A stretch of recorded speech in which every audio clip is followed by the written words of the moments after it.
Chapter 2707. Rongyue Tianlan's lips twitched, and he said seriously, "So I don't want to make the same mistake twice. Do you understand?" When his handsome face sank, it was still very imposing, but also a little cold. Ji Tianyue was stunned.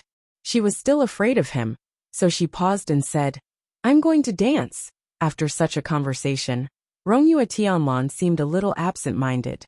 When he was accompanying Ji Tianyue, he played a few wrong notes. Ji Tianyue also seemed a little absent-minded. She sat there and drank cup after cup of wine. Her alcohol tolerance had always been not small. It could be said that she would not get drunk even after 1,000 cups. But this night, perhaps because of her physical condition, after 2 hours, she was a little drunk and her head was a little dizzy. Fortunately, she still knew that she could not get drunk here. She found an excuse and stood up. "I can't hold my liquor. The three of you can continue to play here. I'll take my leave first." Rongyue Tianheng looked at her slightly staggered footsteps and quickly stood up. "I'll send you down." "No need, I can go down by myself." It was just a steep mountain. It was not difficult for her.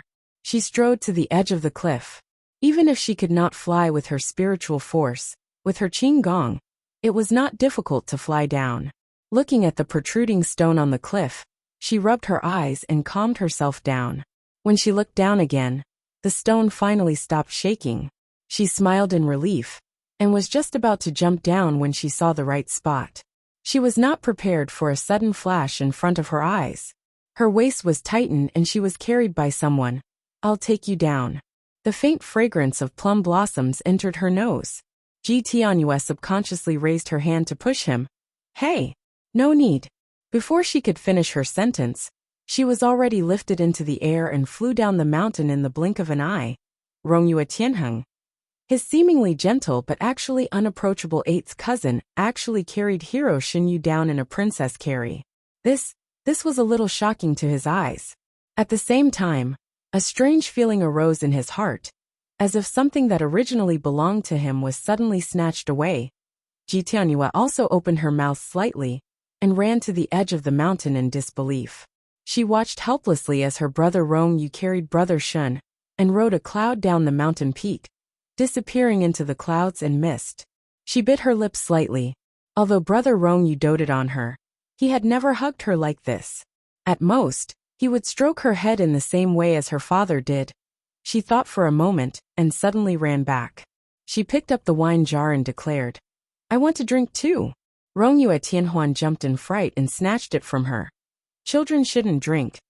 No, I want to drink. If I drink too much, brother Rongyue will also hug me." Ji Tianyue revealed her purpose. "Give me the wine." Rongyue Tianhuan was speechless. He simply threw the wine jar into the storage space. "If I say no, then no. Children will become stupid when they drink too much. You don't want to become stupid." He changed the topic. "But if you want him to hug you, you can't just get drunk." Ji Tianyue's eyes immediately brightened. "What other methods are there? For example, if you fall or bump into something and hurt your leg." Rongyue Tianheng came up with a bad idea, and then looked at her with a smile. A little princess raised in the palace must be afraid of pain. She would definitely be reluctant to hurt her leg. Chapter 2708.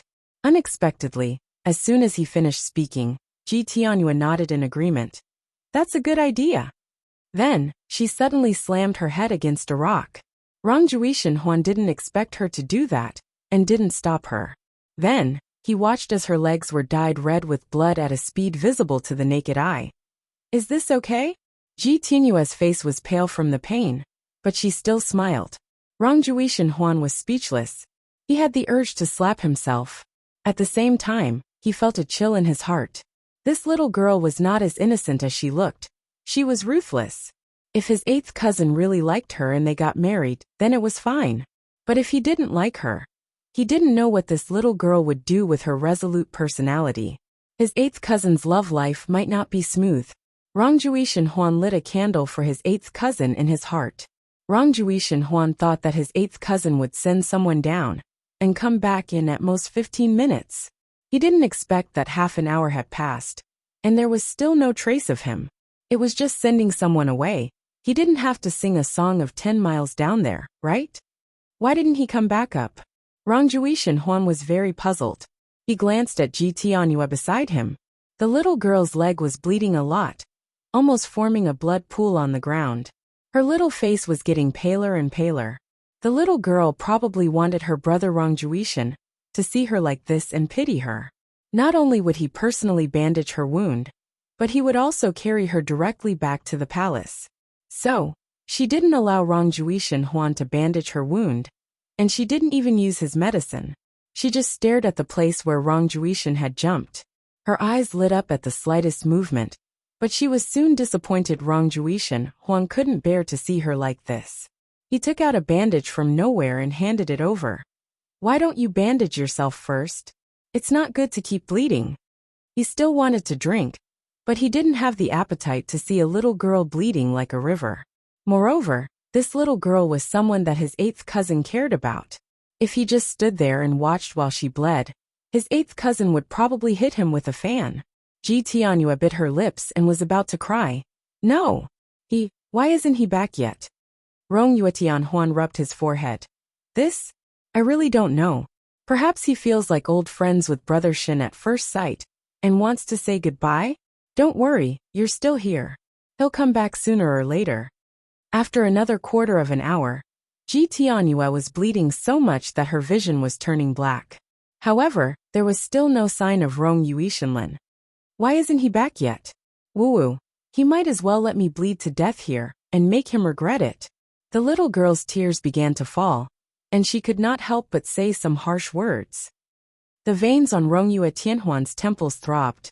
Actually, he hated women who used these tricks of crying, throwing a tantrum, and threatening to commit suicide.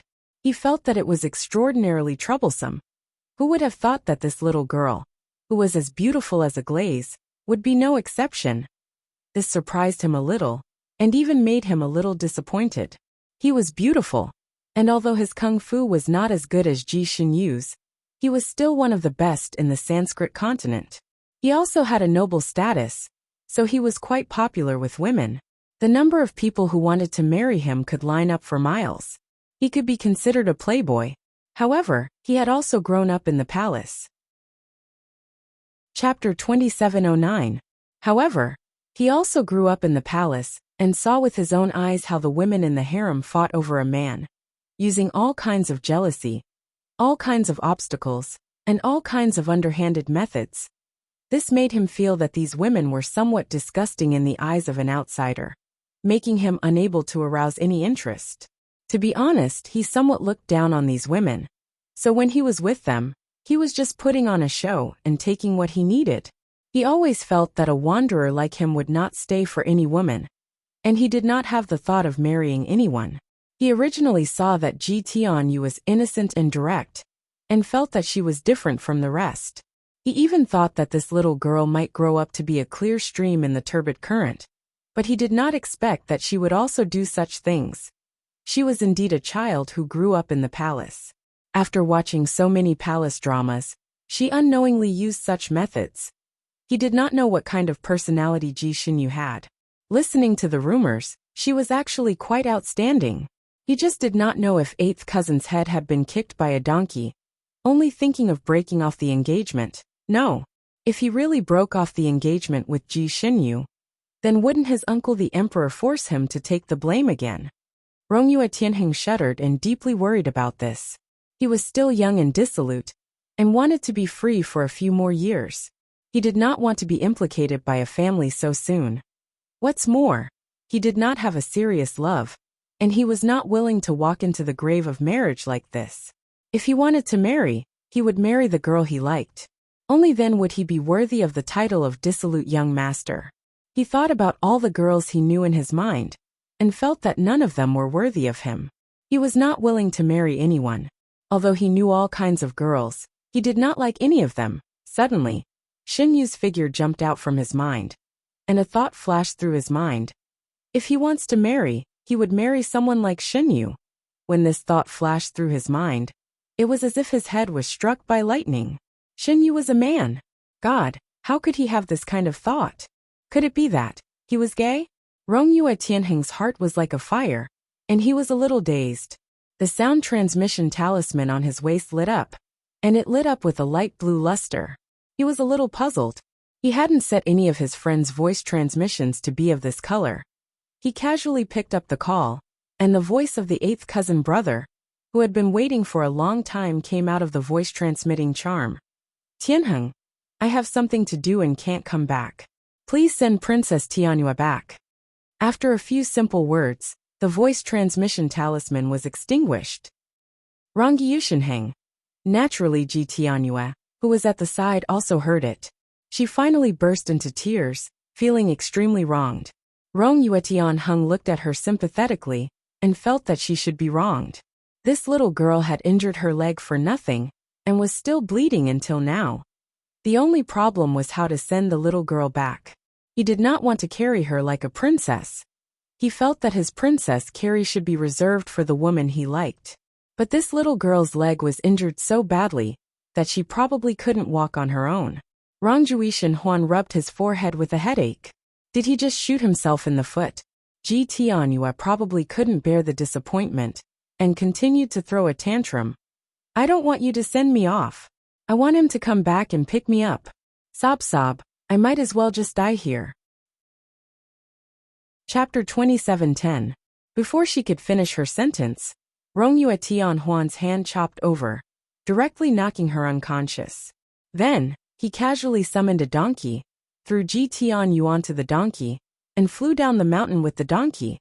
Sunlight shone in through the window screen, sprinkling spots of light on the ground. A warm blanket, a soft bed, and a soft and slippery curtain. Ji Xinyu sat at the head of the bed with a human-shaped doll in her arms.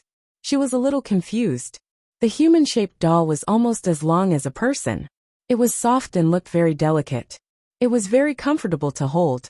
Ji Xinyu looked at the doll in her arms, and then looked around. No matter how she thought about it, she couldn't understand what was going on. She was used to being independent. No matter where she drank, she would control the amount and not let herself get drunk. She didn't want any accidents to happen, and there was no one to save her. Last night, she didn't feel really drunk. At most, she felt a little dizzy. After Rong Yuetianlan carried her down the mountain, he put her down under her strong protest. She remembered that she had thanked him properly and bade him goodbye. He didn't say anything. Then she walked out of the mountain. And then what was it again? Her dizziness got worse and worse, and her drunkenness got stronger and stronger.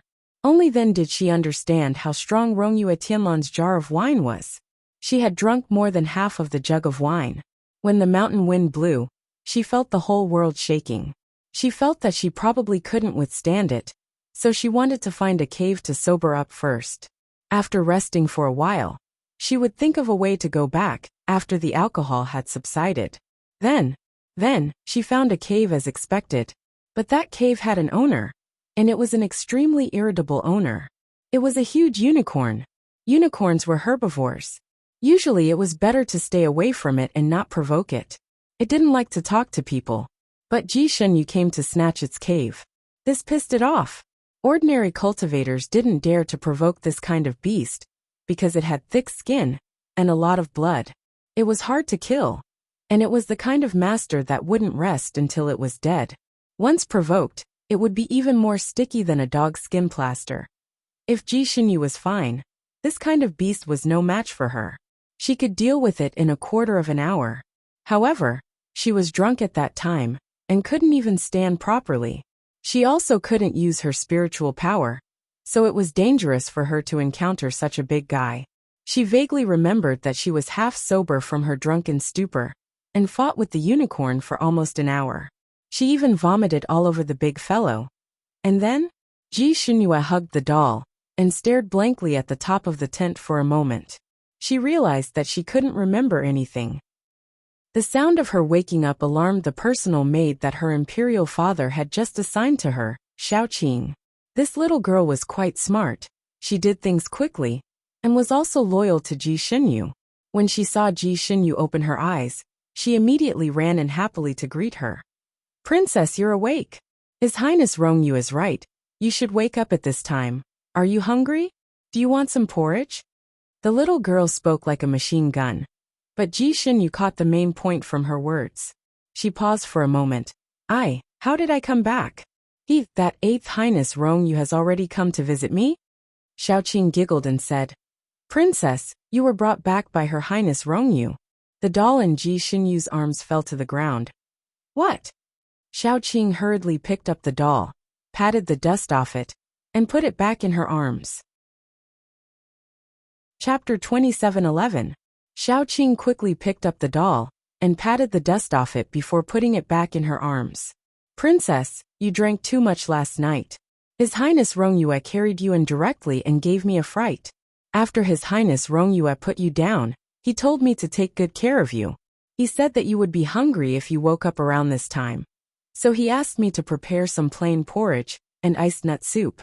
His Highness Rongyue really cares for you, and I am happy for you.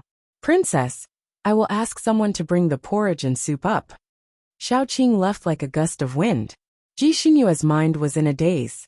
She looked at herself and saw that she was wearing a soft nightgown. It was not the same as last night. Who changed it for her? Could it be? Did he see through her identity? The veins on Ji Xinyue's forehead throbbed.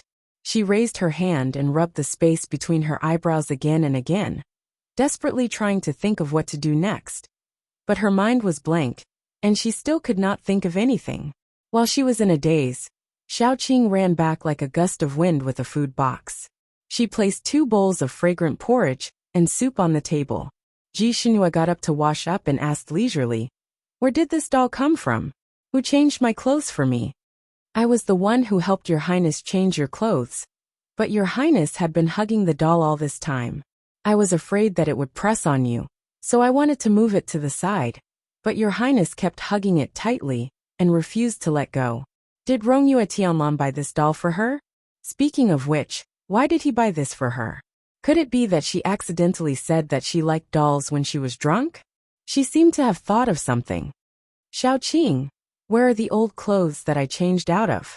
She was wearing men's robes when she went out, and she was also wearing the same clothes when she drank with Rongyue Tianlan. If she was wearing the clothes that Rongyue Tianlan carried back, then there was no doubt that her identity had been seen through by him. Here, Xiaoqing took a small package from the side and opened it, revealing a light red dress. Your Highness's clothes are here. I was going to wash them today. Ji Xinyue was stunned. This dress was what she usually wore in the palace. When she went out, she should have put it in her storage space to change into when she returned to the palace. He was so drunk last night. How could he change his clothes? If she didn't change it herself, then Rongyue Tianlan must have helped her change it. This thought caused her heart to skip a beat. Heat spread across her cheeks. Princess, your face is so red. Is the room too hot? Last night, Her Highness Rongyu sent you back and said that drunk people are afraid of the cold and should not catch a cold. She specially ordered this servant to put a brazier in this room. Xiaoqing was good at observing people's expressions. Ji Xinyu finished the porridge and soup in 2 or 3 mouthfuls and put the bowl on the table. Take your time to clean up. I'm going out for a bit. In the blink of an eye she disappeared. Little Qing. Where was the princess going in such a hurry? Ji Xinyue rushed straight into Rongyue Tianlan's courtyard. She didn't want to have a bunch of questions in her stomach. She wanted to ask him clearly. However, she missed. Rongyue Tianlan was not there. Only the 2 palace servants who served him were cleaning up the flowers and plants outside the hall. Seeing her rush in, the 2 palace servants raised their eyebrows in surprise. Although Ji Xinyue and Rongyue Tianlan lived next door, Ji Xinyue rarely came to this courtyard. Chapter 27:12. Although Ji Xinyue and Rongyue Tianlan lived next door, Ji Xinyue rarely came to this courtyard. Most of the time, it was Rongyue Tianlan who went to treat her illness. It was the first time she was in such a hurry like today. Ji Xinyue was too lazy to beat around the bush. Where is Her Highness Rongyue? The 2 people finally reacted, one of them stuttering. Her Highness went to the little Princess Crystal Moon Palace early in the morning. She should be back soon. Ji Xinyue didn't know why, but her heart sank slightly, as if a small bubble in the depths of her heart burst with a pop. But she didn't feel it, only frowning slightly. She went to Ji Tianyue's place early in the morning. What did this person mean by that? He was trying to please her and her sister. Should she still ask him the truth? She hesitated and thought about it. But the two people misunderstood and thought that she was jealous and unhappy. One of them hurriedly added, I heard that the little princess was injured last night, and Her Highness Rongyu went to treat her. As soon as he finished speaking, the third princess, who had been muttering to herself a moment ago, disappeared. The two people looked at each other again. The third princess was so skilled. The Crystal Moon Palace was the most dreamy place in the entire palace. Crystal tiles, tortoiseshell walls, coral walls. The entire palace was built like a crystal palace. In the courtyard, there were fake mountains, strange stones, and 9 winding corridors. The bottom of the corridor was hollow, paved with a kind of jade. When people stepped on it, it would make a tinkling sound, like playing a guqin. At this time, there was a chess table in this winding corridor, and the black and white chess pieces on the table were fighting fiercely. Two people sat opposite each other at the table, one in blue, and the other in pink. The one in blue was Rongyue Tianlan, and the one in pink was Ji Tianyue. Among the 4 virtues of a woman, besides needlework and cooking, if one was good at music, chess, calligraphy, and painting, it was also very glorious. Ji Tianyue was good at chess, but compared to Rongyue Tianlan, she was not even one universe away. As soon as the game started, she was defeated by him, and her army was utterly defeated. Rongyue Tianlan's slender fingers stretched out, and a chess piece fell, killing a large number of her chess pieces. Princess Ji Tianyue's small face blushed, and she pouted coquettishly. Brother Rongyue, can't you let me win? Rongyue Tian raised her hand and calmly tidied up the chess pieces on the chessboard. There is no father and son on the chessboard. This cannot be allowed. Your chess skills still need to be honed. Let's do it again next time. No, I want another round. I don't believe that I can't win even one stone. Princess Ji Tianyue's stubborn temper also rose. However, Rongyue Shenlin was somewhat dispirited. It's getting late. You should go and have your meal. Or next time. No. Let's go for another round. Let's go for another round, okay? Ji Tianyue looked at him pitifully. Tianyue's legs don't hurt only when I play chess. Rongyue Tian didn't know why she was in a daze, and didn't react for a while. Ji Tianyue waved her small hand in front of his eyes. Brother Rongyu? Brother Rongyu? Rongyue Shenlin finally regained his senses. He looked at the chessboard, and then looked at Ji Tianyue opposite him. He raised his hand and rubbed the space between his eyebrows. Alright, just one game. The black and white chess pieces fell on the chessboard again. Ji Tianyue excitedly opened her mouth. Brother Rongyue, your chess skills are amazing. I want to be as good as you. Can you teach me, please? If you teach me for a few years, maybe my chess skills can be on par with yours. Chapter 27:13. I'm still young after all. I've only learned for 300 years. Rongyue Shenlin glanced at her and shook his head slightly. Chess skills were completely dependent on talent.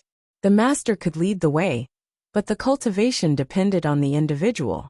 After learning the basic chess skills, the rest depended entirely on talent and perception. Ji Tianyue did not have such perception at all. Even if she learned chess for a few thousand years, she would still be as bad as she was today. Back then, Ning Xuema was only in her teens, but she was able to cause a storm and defeat him. Is that okay, Brother Rongyu? Ji Tianyue's big eyes were as clear as crystals.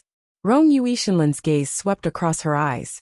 His fingers paused for a moment before he finally agreed. Okay. To play chess, you need to have qi. Only when you have qi can you practice well. If you hit the head, the tail will follow.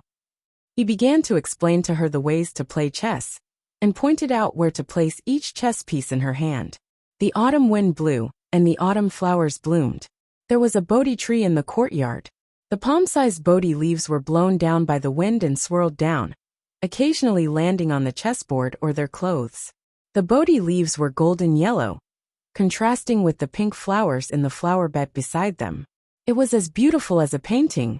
When Ji Tianyue rushed to the entrance of the Crystal Moon Palace, she saw this scene. She stood there and watched everything. She saw a leaf fall on Ji Tianyue's hair, and was blown up by the wind. Ji Tianyue was focused on the chessboard, and did not notice it at all. It was Rong Yuishinlin's fingertips that flicked it away. Ji Tianyue seemed to have just noticed this and smiled sweetly. Thank you, brother Rongyu.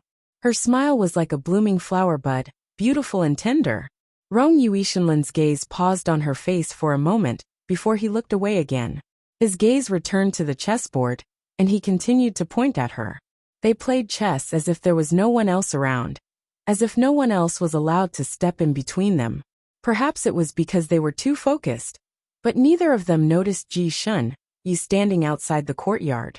Ji Tianyue stood there for a moment, then turned and left without saying a word.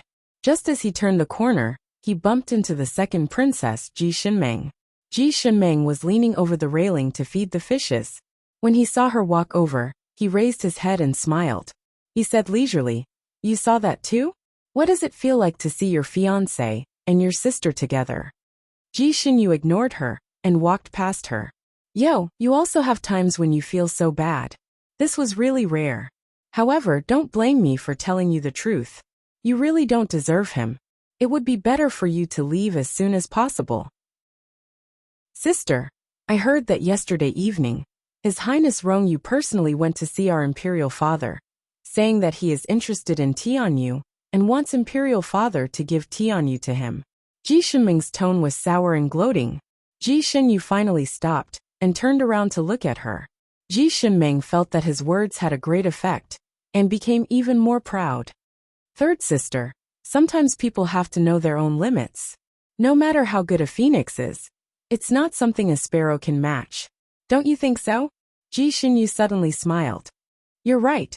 A sparrow is indeed not worthy of a phoenix. It seems like sister has been pining for him for thousands of years, and even had the servant girls spread rumors about him being childhood sweethearts. You didn't hesitate to ruin your own reputation, just to get involved with him. I don't know what sister went through, but you suddenly thought it through and realized that a sparrow is not worthy of a phoenix? Chapter 27:14.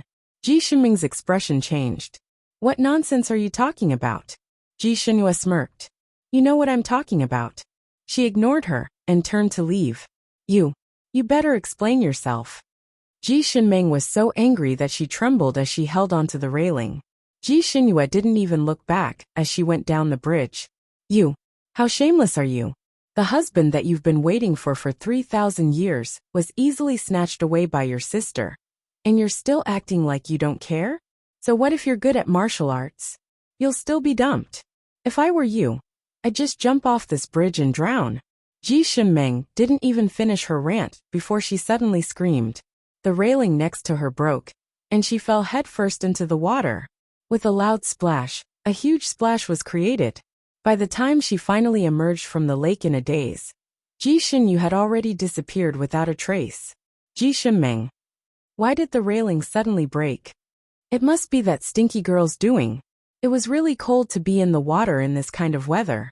Although Ji Shinming was usually surrounded by servants, he purposely sent all the servants away today to provoke Ji Shinyu.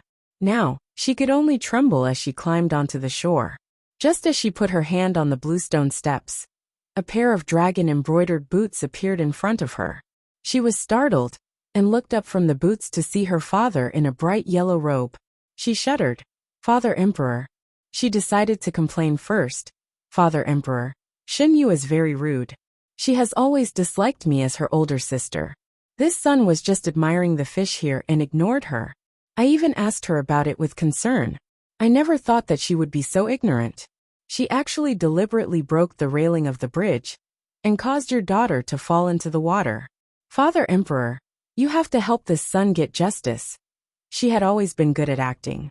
She had done this many times in front of the South Sky Emperor, and she always succeeded in provoking her father's anger, causing him to become more and more dissatisfied with Ji Shinyu.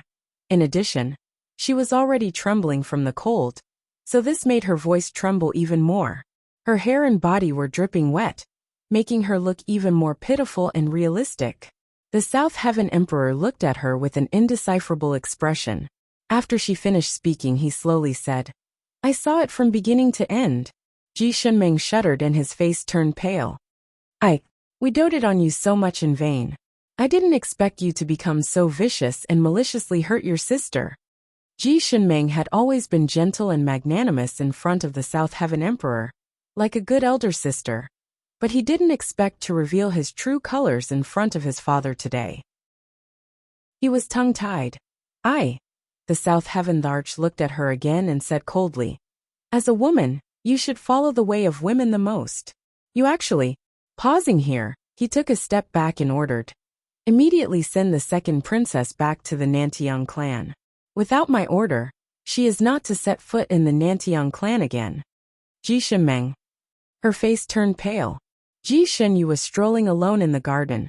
After all, it was already late autumn, and most of the spring flowers in the garden had withered without a trace.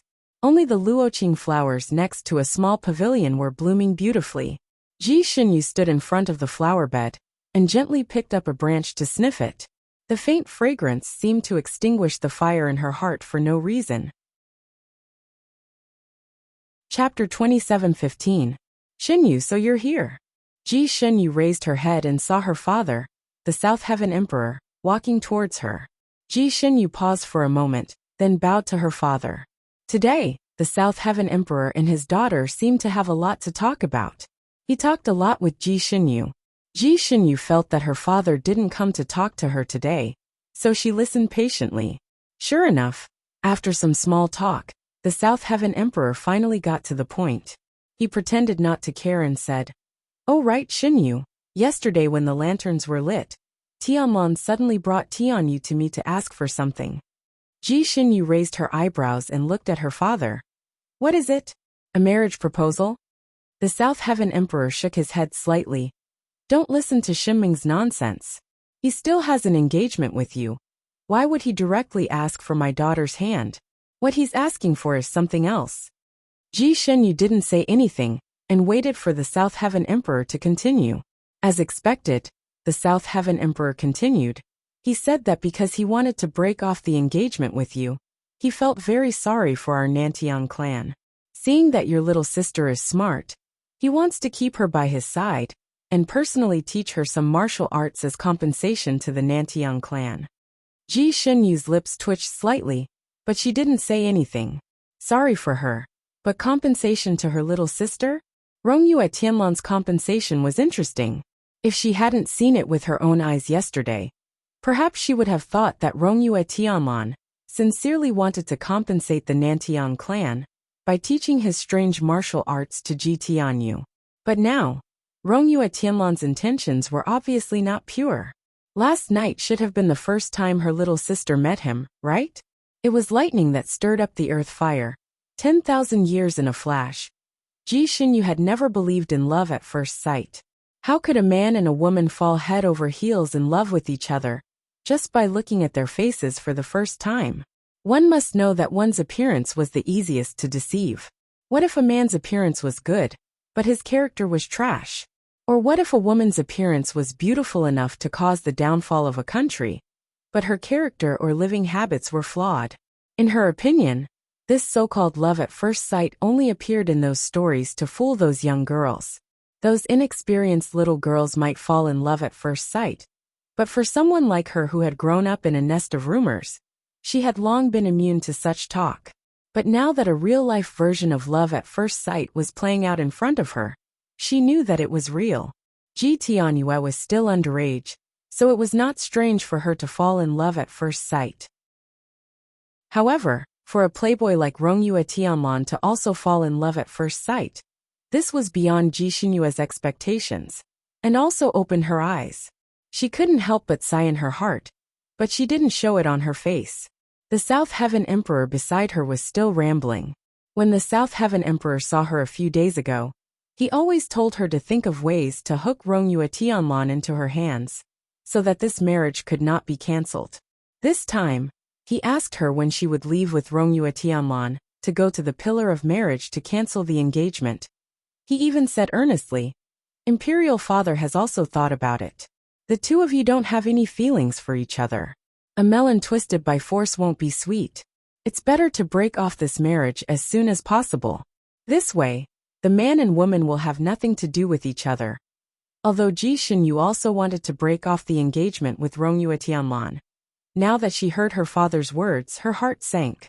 She knew that he saw that Rongyue Tianlan and her little sister were interested in each other, and she was standing between them like a tiger blocking the road.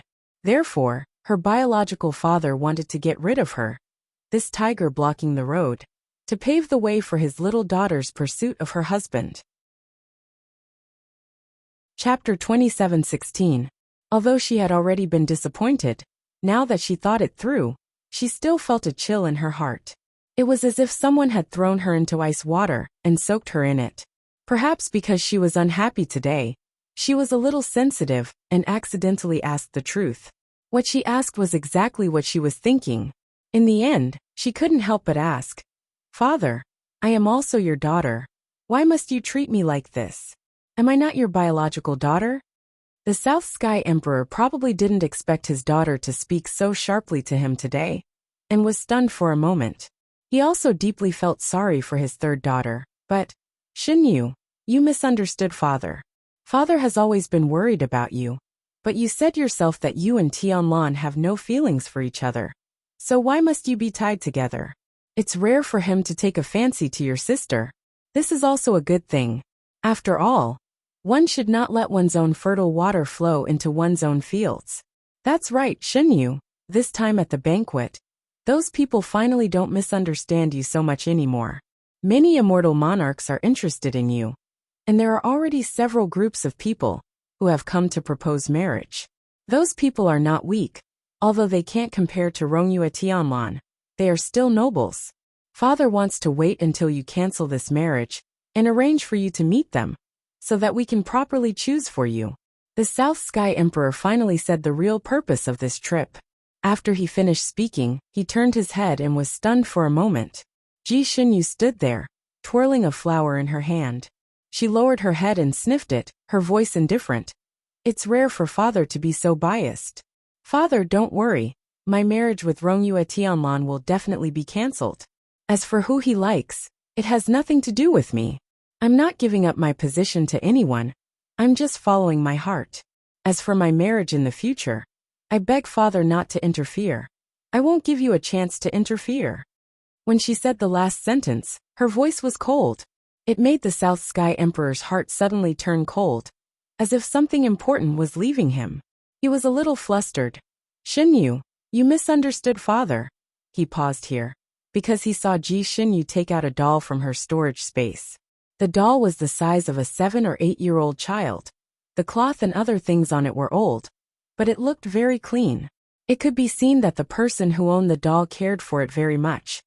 Father, do you recognize this doll? The South Sky Emperor was a little confused, slightly frowning. This is? The doll looked like an ordinary doll. He couldn't see what was special about it.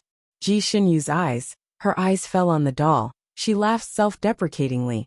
Father really doesn't remember. This was a gift from Imperial Father for Xinyu's 500th birthday. At that time, everyone in the palace had forgotten Xinyu's birthday, causing Xinyu to be very disappointed. Xinyu used a doll. Xinyu. At that time, Xinyu really happy. To Xinyu, this doll was something that her royal father had casually given to her. However, to Xinyu, this doll was a symbol of how much her royal father doted on her, and she had always treated it as a treasure. When she was in the Purple Cloud sect, Xinyu would hug it to sleep at night. Chapter 27:17.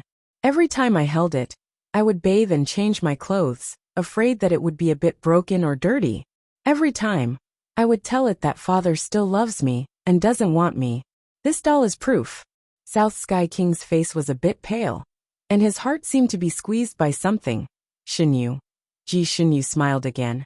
Xinyu always tells herself that father actually loves Xinyu.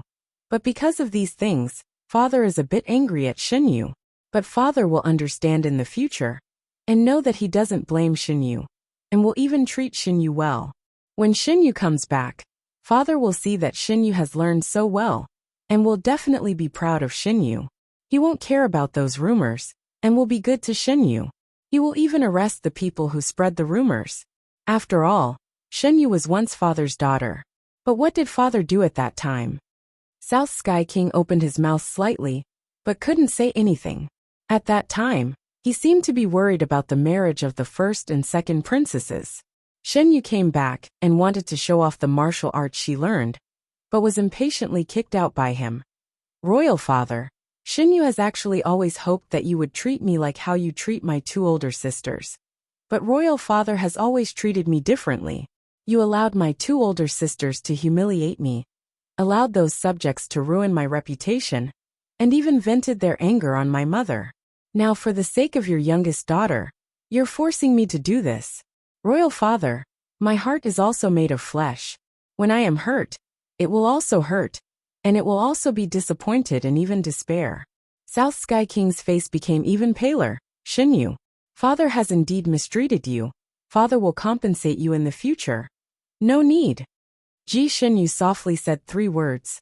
Shen Yu doesn't need it anymore. Father, Shen Yu will return this doll to you today. The doll flew out of her hand and landed in South Sky King's hand. With a turn, it disappeared. South Sky King was completely stunned.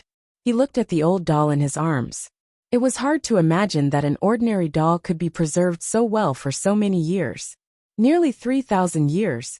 This old doll still had a faint body temperature, which gradually cooled down in the autumn wind.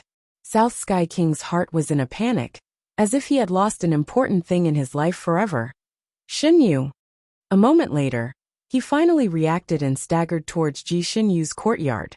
He wanted to have a good chat with her, and tell her that he had never given up on her. In his heart, she had always been his daughter. He suddenly stopped in his tracks. If he told his daughter all this without any basis, she probably wouldn't listen. Since she liked dolls so much, he would buy her a few more. He wanted to bring a bunch of dolls over, and tell her that he had just ignored her and vented his anger on her. Now that he knew he was wrong, he bought her so many dolls. He immediately summoned the head chief steward and ordered him to quickly handle this matter. The chief steward was dumbfounded. He didn't know why the South Heaven Emperor suddenly had such a childish heart. However, since it was His Majesty's order, he naturally did not dare to disobey and immediately arranged for people to go. When South Heaven Emperor brought a bunch of dolls into Shen Yu's meditation garden, he found nothing. There were only a few maids in Jingxin Park, but Shen Yu was nowhere to be seen. The maids trembled as they reported to him. After the princess came back, she stayed in the room for a while before leaving.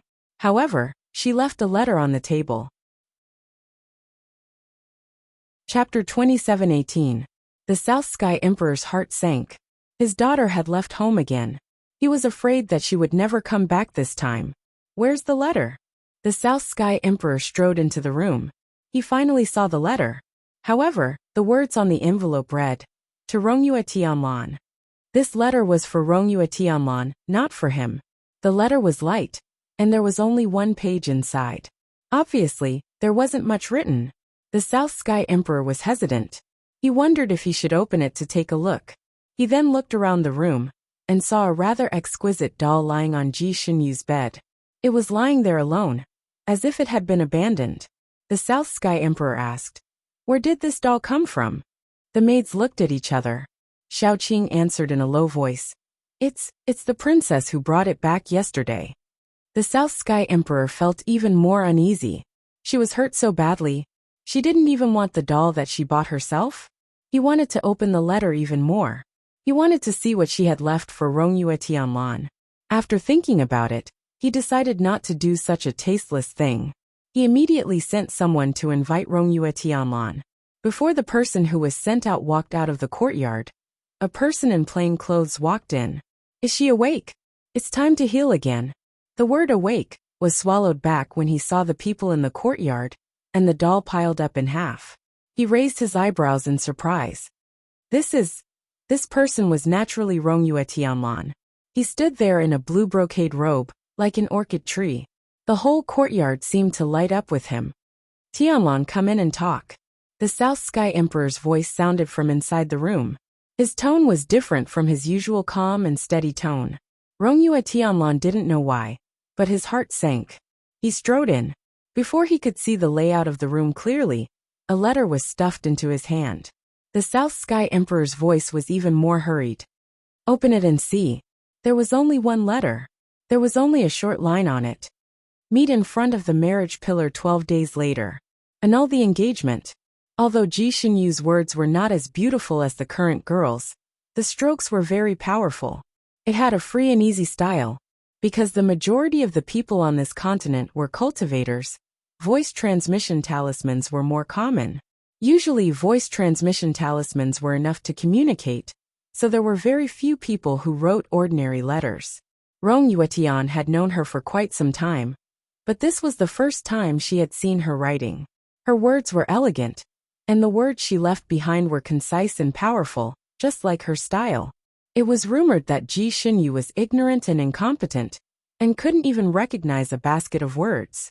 Looking at the words she left behind, it was clear that this rumor was based on groundless accusations. Not only was Ji Xinyu good at martial arts, her handwriting was also very good. Rong Yuetian looked at the letter for a moment, then her gaze turned and landed on the doll on the bed. Her gaze paused for a moment, then she turned to ask the South Heaven Emperor, who had just finished reading the letter. What happened? The South Heaven Emperor paused. She has some misunderstandings towards me. She quarreled with me just now and left in a fit of pique. Rong Yuishinlin looked at him for a moment. Because of me?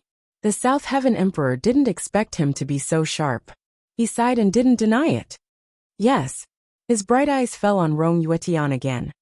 She was probably looking for you just now and saw you with Tianyue. Then she was ridiculed by her second sister in the Imperial Garden. Chapter 27:19. His bright eyes fell on Rongyue Tianlan again. She was probably looking for you just now and saw you with Tianyue. Then she was ridiculed by her second sister in the Imperial Garden. And the two sisters had a small conflict.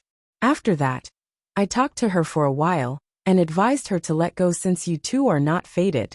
Rongyue Tianlan turned and left. The South Heaven Emperor quickly chased after her. Where are you going? To find her. Her injuries haven't healed yet. It's dangerous for her to go to the Pillar of Marriage alone, Rongyue Tianlan said and disappeared.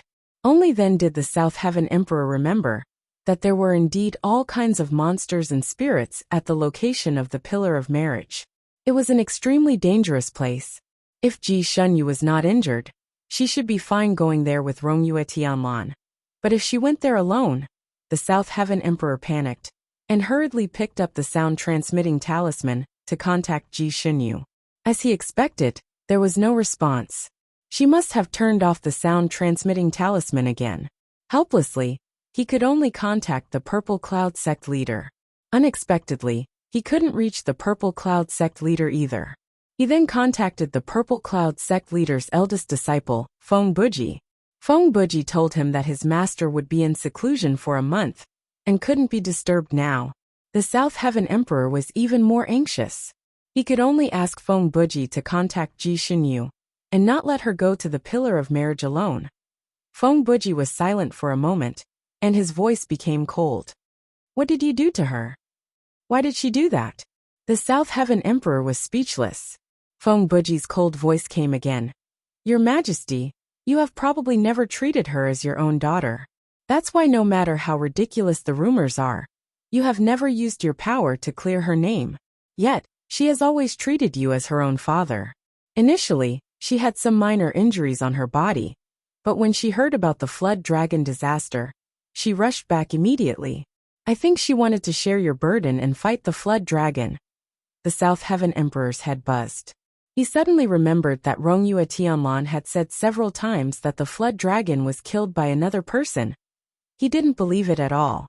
He even thought that Rongyue Tianlan didn't want to take the credit. Now it seemed that it was true. Could it be that the real dragon slayer was his daughter?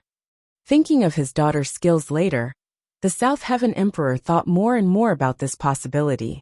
The regret in his heart was overwhelming. He opened his mouth and wanted to say something, but the other side had already hung up the voice transmission talisman. While the South Heaven Emperor was in a daze, there seemed to be some movement outside. He faintly heard the guards at the gate call out something about Her Highness the Princess. He was overjoyed, thinking that Ji Xinyu had returned. He strode out of the hall. Shenyu. The one who fluttered into the courtyard was not Ji Xinyue, but the little princess, Ji Tianyue. When she saw her imperial father, she was stunned for a moment. Then, when she saw the plush dolls in the courtyard, she was stunned for a second time. Imperial father, you also came to see my third elder sister? Wow, so many beautiful dolls. Father, did you buy this for Tianyu? Ji Tianyue pounced on the maids who were standing in a row in the courtyard with dolls in their hands. She began to comment.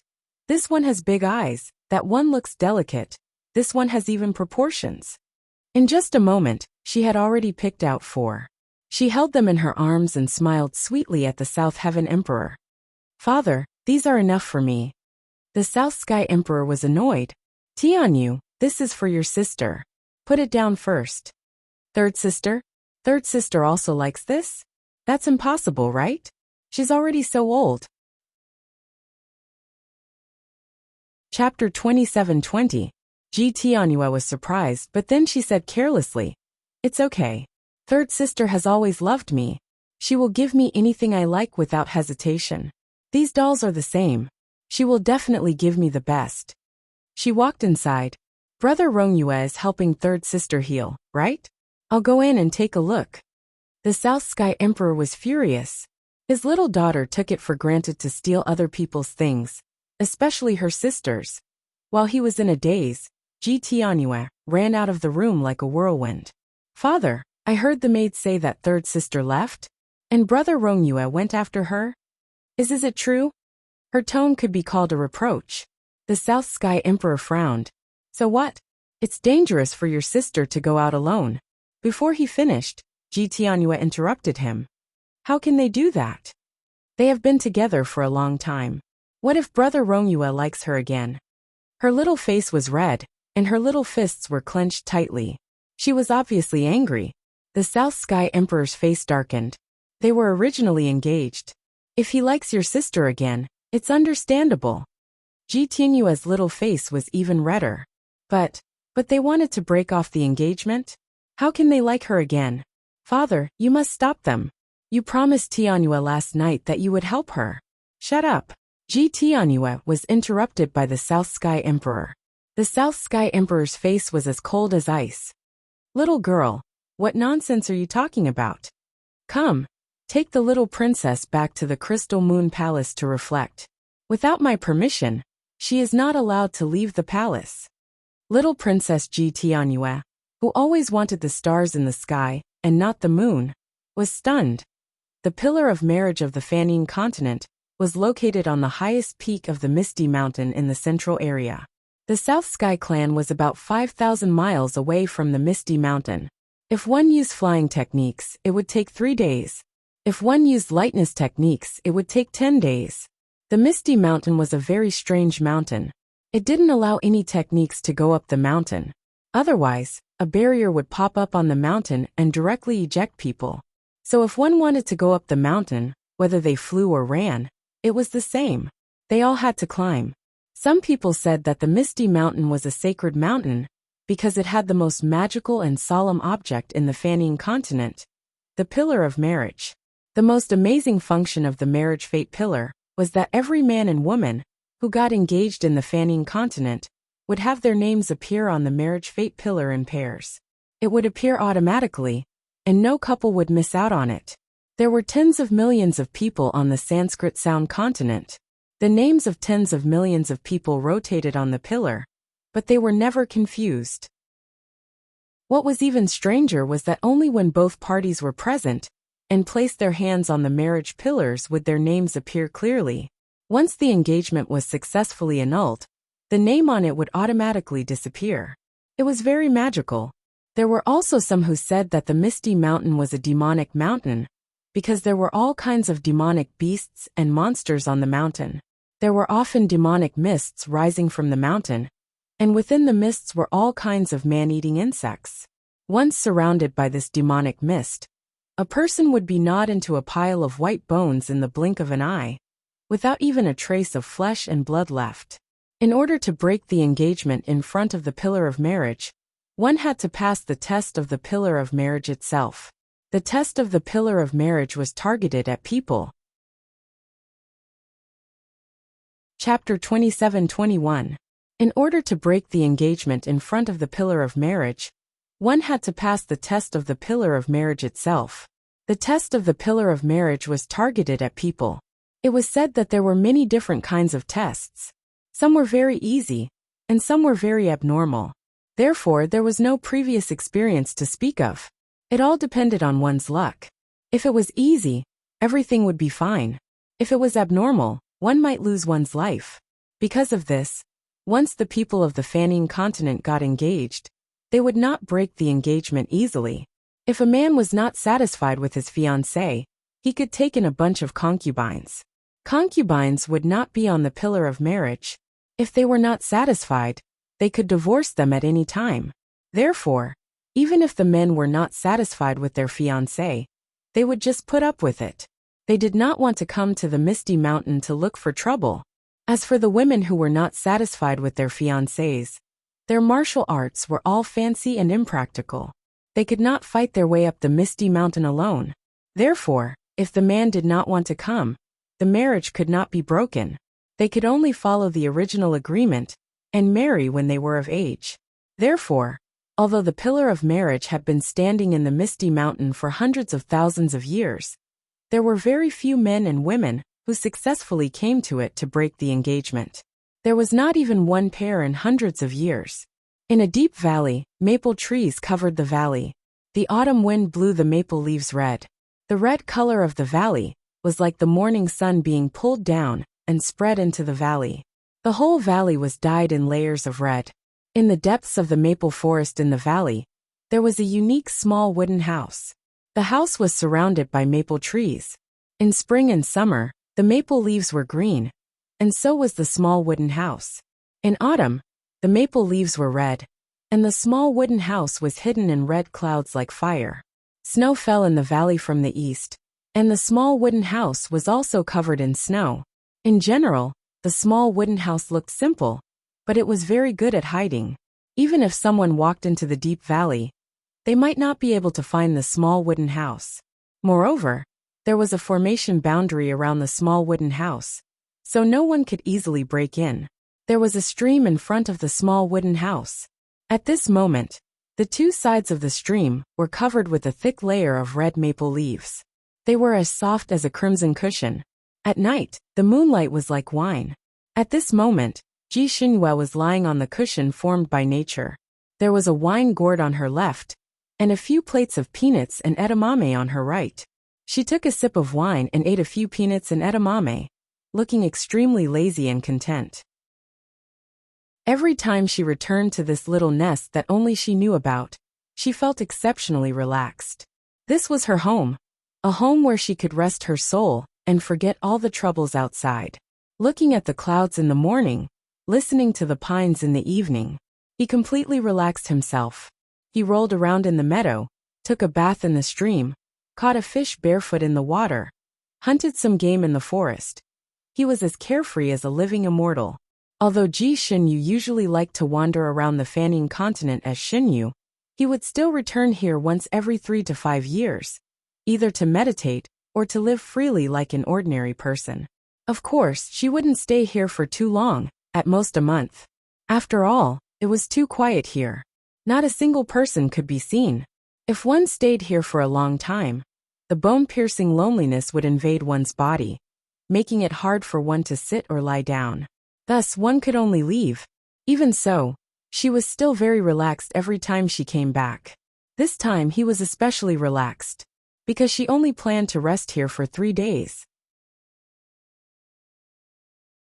Chapter 27-22.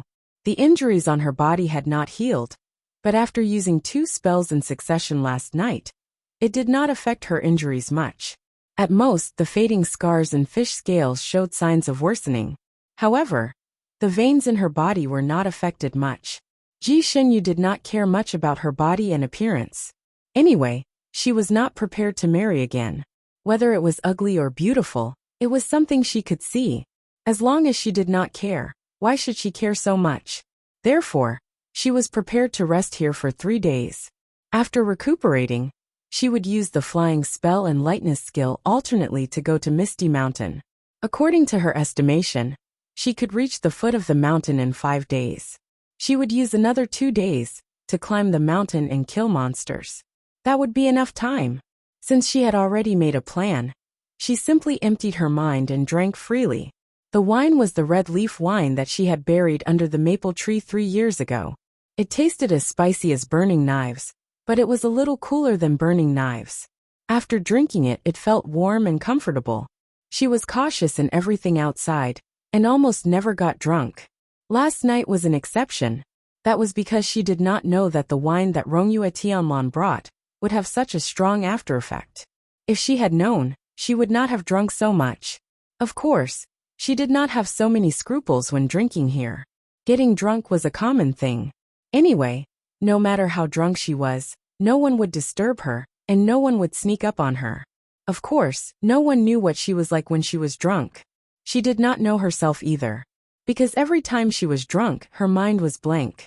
When she woke up the next day, she did not know what she would do when she was drunk. She realized that she was not honest when she was drunk. Sometimes, she clearly felt that she was lying on the bed in the small wooden house. But when she woke up, she was on a tree, a stone, or even in a stream.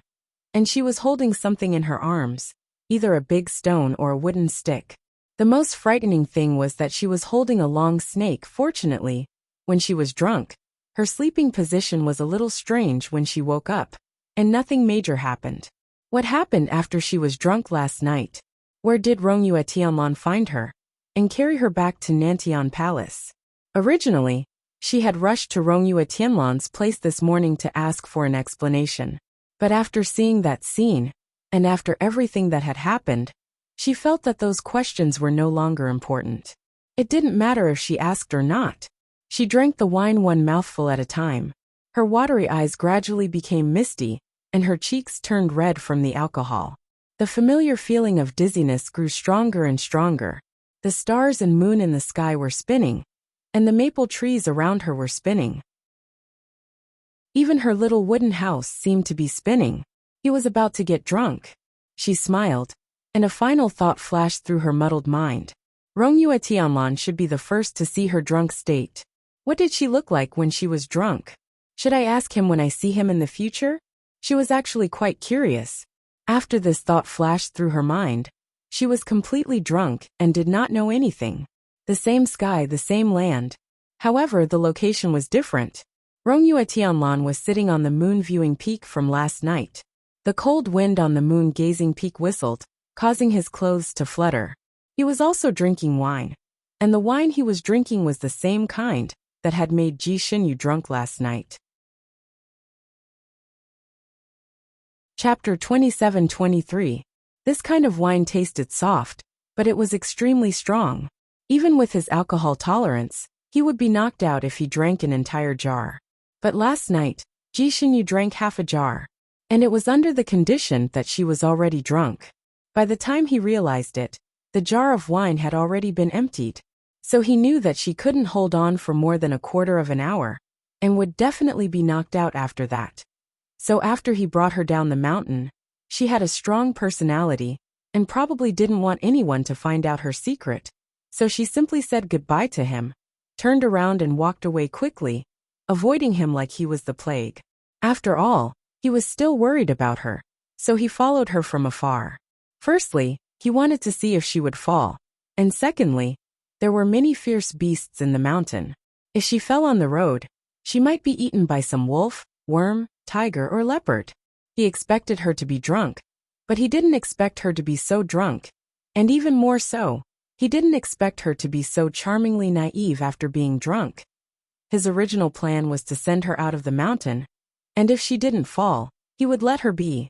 If she fell, he would send her back to the palace quickly, and it wouldn't take much time. But Ji Xinyu didn't play by the rules. Even when she was drunk, she could still be drunk in a unique way. At first, she walked in a straight line, her clothes fluttering, but after a while, she began to walk in a swaying Z-step, her body twisting like a willow in the wind. She even giggled. Her laughter was as innocent as a silver bell.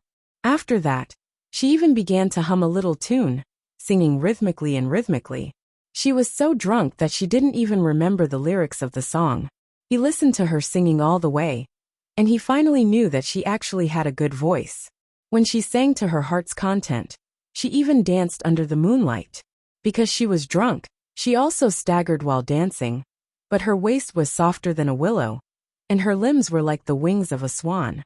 When she danced, she was like a swan under the moonlight, full of a unique charm. Rongyue Tianlan was a famous musician and had a deep understanding of singing and dancing. He never thought that a person could dance like this, attracting the attention of a picky person like him. In this aspect, she was actually a genius. The dance she danced while drunk was original. Her movements didn't follow any rules, but it was strangely harmonious and strangely beautiful. At that moment, Rongyue Shenlin even wanted to take out her flute and play a song for her. However, he suppressed this thought.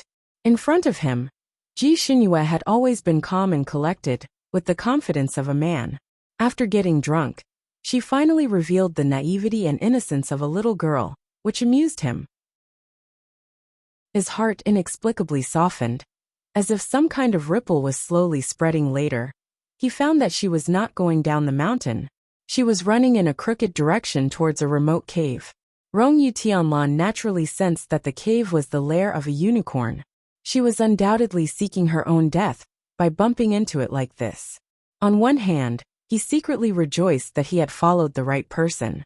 On the other hand, he took 2 steps closer to her. The Dharma seal in his sleeves was activated. He was prepared to save the person as soon as he realized that something was wrong. He thought that with Ji Xinyu drunk like this, she would rush in without thinking. However, he didn't expect that when she was about to reach the entrance of the cave, she would pull out her majestic machete. Her machete didn't look very special. Although it was made of meteoric iron, it wasn't considered a divine weapon. At most it was a sharp weapon. Chapter 27-24.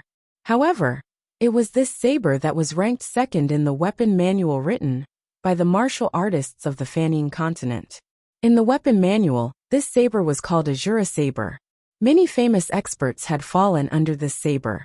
It was rumored that when this saber appeared, wind and thunder would erupt, and the sun and moon would lose their light. It was like the scythe of the Grim Reaper. Every time it appeared, it would inevitably cut off someone's life. The martial arts world passed down this saber as if it was a god, but only Rongyue Tianlan understood. What made this saber so awe-inspiring was not the saber itself, but the person holding the saber. It was because the person holding the saber was extremely powerful that this ordinary saber was able to squeeze into the weapon manual. Xinyu's name was much more famous than her own. He was the solitary deity ranked second in the martial arts world. Who would have thought that this famous deity was Princess Ji Xinyu, who had been demoted to be useless? Rongyue Tianlan knew that once her second identity was announced, it would probably cause a huge uproar in the entire Fanning continent. On this continent, this kind of expert was a talent that every clan fought over.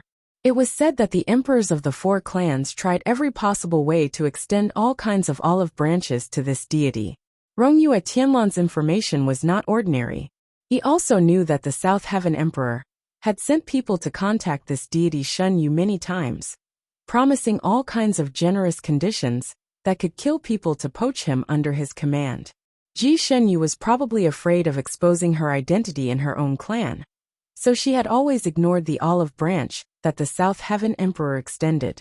This made the South Heaven Emperor feel that this person was cold and aloof, and wanted to rope him in more. It was said that in order to rope in this expert, he had worried so much that his hair turned white. If he knew that this Shenyu was the incarnation of the daughter he looked down on the most, what kind of expression would he have? He was actually looking forward to that day. But since Ji Xinyu did not want to make it public, she must have her own reasons. Naturally, he would not expose her. He saw Ji Xinyu break into the cave with the saber, and Rongyue Tianlan naturally followed.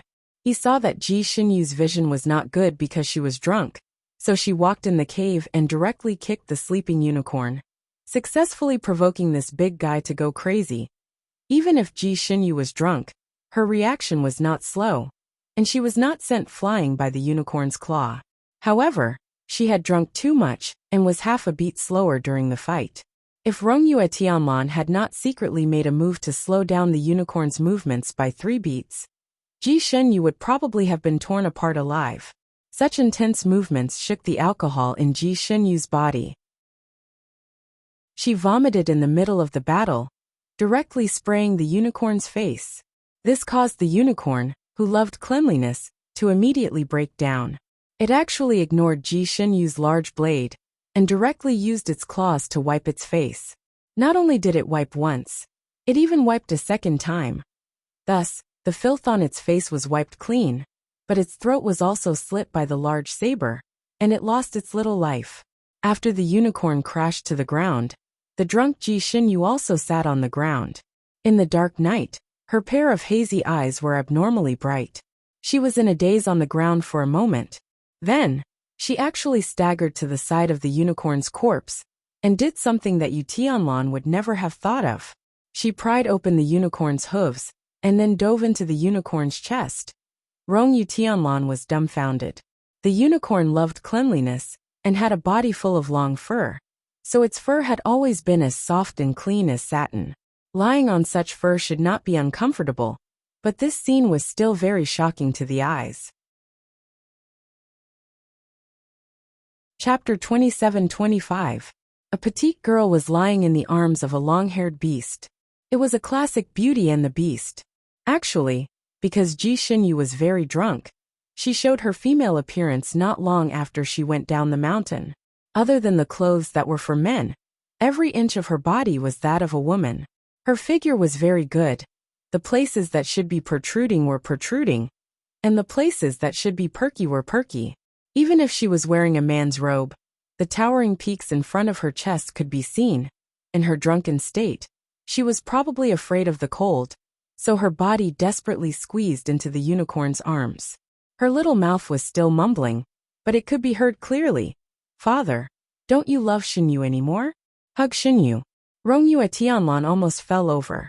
He never thought that she would actually treat the unicorn as her father.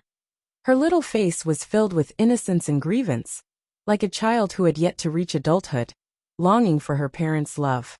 If she was sober, she would definitely not do this, and would not show such an expression that was similar to that of a little girl. But now that she was drunk, she spoke the truth after drinking, and she spoke the truth after drinking. She even took out a doll as if it was a treasure. "Father, look, I still have this doll. Father must love me very much in your heart, so you know that I like this. Father, can you buy another doll for Shenyu?" Her voice was delicate and tender, as if she was still that child who desperately wanted to be doted on by her parents. This scene was obviously very comical, but Rongyue Tianlan felt inexplicably sad. His heart that had always been hard seemed to have been cut open by someone, revealing the painful softness inside. She was drunk, so it was not a good idea to let her sleep in the arms of a dead unicorn. Rongyue Tianlan simply pulled her out of the unicorn's arms, then carried her in his arms, and walked out directly. She was restless in his arms, and in a daze, she began to hug his waist again, calling him father, and mumbling for him to hug her again. Rongyue Tianlan did not know whether to laugh or cry. This was the first time in his life that he was called father. Although he was more than 1,000 years older than her, if he had married early, he might have been able to give birth to a daughter of this age. He really wanted to tell her that he was not her father, but her fiancé. However, arguing with a drunk person was undoubtedly asking for trouble. Seeing how much she craved fatherly love, he might as well pretend to be her father and gently comfort her and coax her. After they entered the city, he even bought her a big doll to hold. She was indeed very happy. She even leaned up and kissed him on the cheek. She hugged his neck, and the smile on her face was as bright as the moonlight in the sky. Her soft lips touched his face, causing ripples in his heart. He had the urge to fiercely kiss her back. Fortunately, he suppressed this thought in time, and brought her directly into an inn. She was still wearing a man's robe, so it was inappropriate to send her back like this. So he had to think of a way to change her clothes. Rongyue Tianlan was still a gentleman in this aspect. If he didn't have the intention to marry the other party, he wouldn't look at the other party's body. Even though he had been treating Ji Shenyu's injuries for the past few days, using a secret technique on her abdomen every day. It was still through her clothes. After he entered the inn, he used a spell to conceal her appearance. Then, he took out a long dress from her storage space and asked the owner of the inn to put it on for her. Then, he brought her back to the palace and sent her back to her Jingxinyuan. Chapter 27-26. She had been hugging the doll, as obedient as the doll, making people reluctant to put it down. Rongyu Tianlan was actually quite conflicted. The moment he saw Ji Tianyue, the woman's figure that had been hazy in his mind suddenly became clear, and her appearance was highly similar to Ji Tianyue's. Especially that pair of crystal-clear eyes. They were exactly the same. He felt as if lightning had struck his heart. He didn't expect that the woman he wanted to find in his heart was actually his fiancée's sister. Ever since he returned to this continent, fragments of that woman flashed through his mind from time to time, such as that pair of clear eyes, that breathtaking dance, that innocent and unaffected personality. They were all shockingly similar to Ji Tianyue's. This made a series of lightning strikes flash through his heart. He originally came back with two goals. One was to break off the engagement with his fiancée, and the other was to find the girl in his heart. He thought that there was still a long way to go to find that girl. After all, in the vast sea of people, it was harder than ascending to the heavens to find a person whose face was blurred. He didn't expect to find her so quickly. At that moment, he didn't know how happy he was. And it was also the first time he was so agitated, directly leading people to find the South Sky Emperor. Fortunately, he still had some rationality. He felt that Ji Tianyue was still young, and he had an engagement, so it was not appropriate for him to tell the truth. So he planned to take it slow, first saying that he wanted to guide her in martial arts, and then come up with other plans. Of course, since he had identified Ji Tianyue as the girl in his life, he naturally didn't want to take her as a disciple. In this world, a relationship between master and disciple was not allowed. He didn't want to find a stumbling block for himself. The joy of finding the girl in his heart made him forget about Ji Tianyue for a moment. After all, the two of them had already agreed to break off the engagement after Ji Tianyue's injuries were healed. He should not owe her anything as long as he did his best to heal her. But after all, he had delayed Ji Tianyue's youth. He even planned to find a suitable opportunity to introduce a few of his outstanding young friends in this world to her, after successfully breaking off the engagement with Ji Tianyue. No one would dislike such an outstanding girl.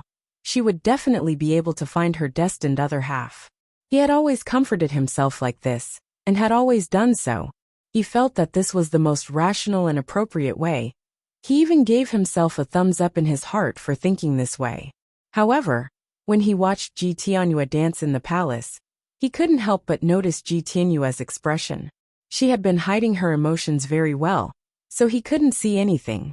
But when she turned around and left quietly, his heart inexplicably sank. It was as if a small weight had fallen on him.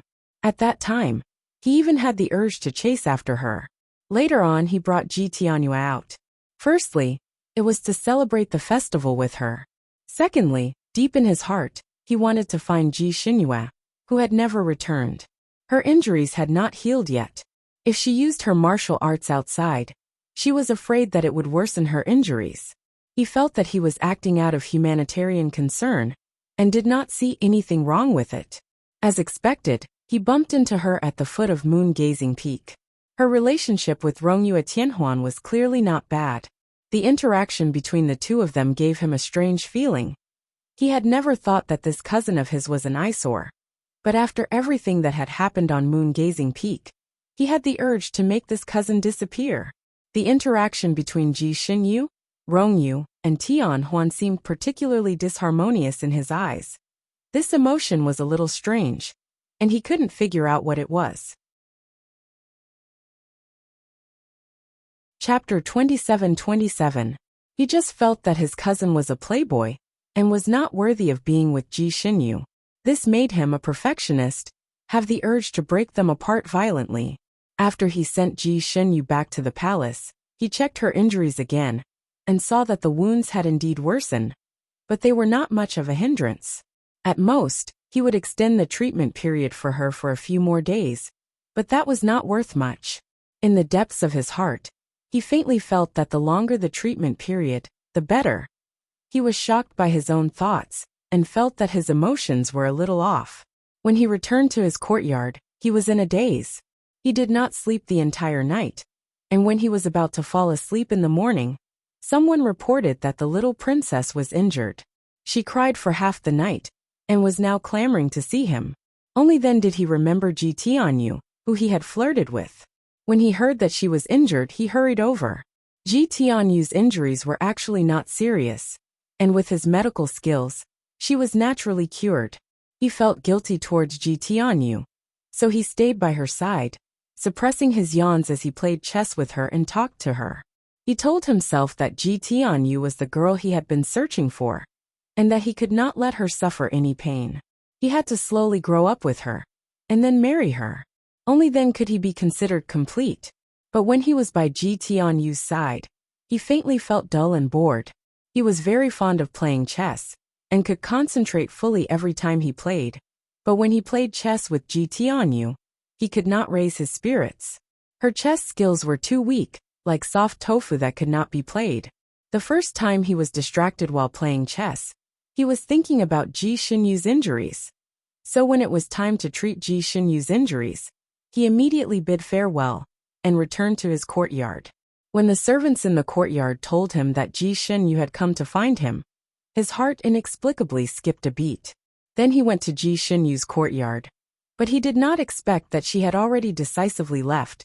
When he saw the letter and heard South Heaven Emperor's self-defense, his heart felt like it was being fiercely clenched by someone, and some indescribable pain and anger surged up. From Ji Xinyu's drunken reaction, he clearly knew how much this strong girl yearned for kinship. This girl had worked hard enough, but she had always been treated unfairly. And the reason why she had been treated unfairly was mostly because he had run away from the marriage back then. Under such injustice, she actually didn't grow crooked, didn't become cynical, and didn't become a devil.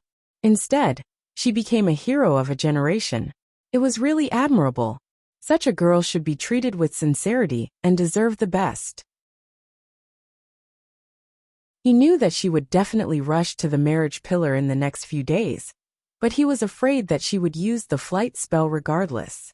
The flight technique was a relatively advanced technique, and her injuries were already worsening. If she used the flight technique again, she was afraid that it would cause irreversible damage to her body. It might not have much effect on her martial arts, but the scars on her body and those strange scales would never disappear. Although he had already told her about the importance of this relationship, this girl obviously didn't care much about it. Otherwise, she wouldn't have broken her vow time and time again. In this world, if Yu Tianlong claimed to be second in terms of her ability to find people, no one would dare to claim to be first. Once he opened his heavenly eye, he could search every nook and cranny of the entire Fanning continent. Back then, he had even used this method to help Shunjuli find Ning Xuema. Chapter 27-28. If not for the fact that Ning Xuema had been forced by Shui Lan to disguise herself, he would have been able to find her. However, opening the heavenly eye consumed a lot of willpower. Opening it once consumed more than half of his willpower, and he would need to cultivate for a year to recover it. Therefore, he did not use this method often. He had only used it twice since he learned it. This time, in order to find Ji Xinyu, he opened it again. The result was disappointing. He did not find anything. There were only two reasons for this situation. First, she had changed her appearance and her aura. Second, she was hiding in some ancient enchantment, and this enchantment had the ability to block everything. Among the people Rong Yuishanlin knew, only Shunjuli knew such an abnormal enchantment. Shunjuli was probably fishing with Ning Xuema on his Xiaorao Island, so he probably did not have the time to come to this world to join in the fun. Therefore, the second possibility was eliminated, and only the first was left. It seemed like this girl was very familiar with Che Qingjia's transformation. Furthermore, this transformation of her aura was a relatively advanced spell. She really didn't care about her body at all. Rong Yuishanlin was angry, But he had no other choice. Opening the heavenly eye consumed more than half of his willpower, and he could not even summon the strength to ride the cloud. He could only rest for the time being, and recover his willpower first. The best and fastest way to recover his willpower was to find a secluded place to clear all distracting thoughts and meditate. He was not willing to go to Nantian Palace now, because there were still a lot of troublesome things waiting for him there, and he might not be able to calm down. After thinking about it, he thought of Moon Admiring Peak. This place was not ordinary secluded, and no one would come to disturb him. The spiritual chi was abundant, and it was a good place to meditate.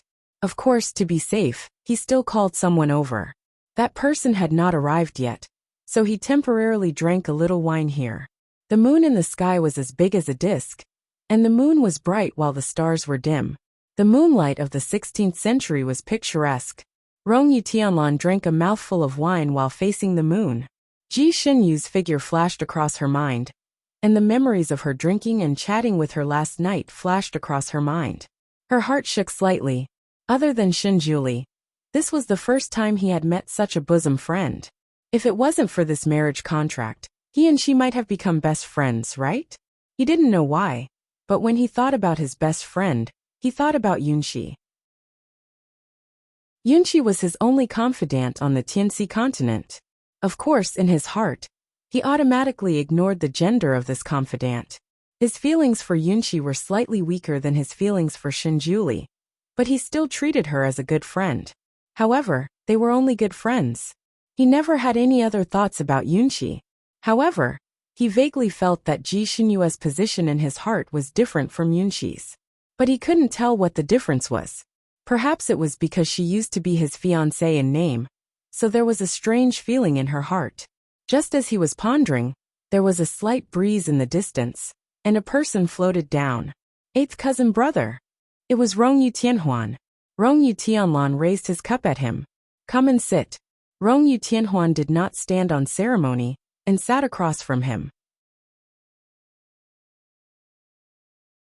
Chapter 27-29. Rong Juishanhuan didn't stand on ceremony, and sat opposite him. Looking at the wine gourd in his hand, his eyes lit up. Eighth cousin, what good wine is this? I want to drink too. Rong Juishanlan said. Bring your cup over. Rong Juishanhuan scratched his head. Eighth cousin, I've never liked to bring those odds and ends. Alas, it's a pity that Xinyu isn't here. Otherwise he would have prepared a cup for me. He stared at the wine gourd again. Aren't you also drinking from the bottle? Bring it over, and let me drink a few mouthfuls. His handsome face showed a rare melancholy. I feel that there's some fire in my heart. I need to use wine to quench it. Rong Juishanlan looked up at him and showed a rare concern. What's the fire in your heart? Rong Juishanhuan looked at him like a searchlight. You sent Xinyu off last night. Why didn't you come up? You too. What happened? Rong Juishanlan frowned slightly and asked calmly. What can happen between him and me? He looked righteous and obviously didn't do anything bad. Rong Juishanhuan scratched his head again, and felt that he was thinking too much. He muttered, this. Then why didn't you come back? The little princess you brought is really noisy. She kept crying, and even hurt her own leg just to let you hug her.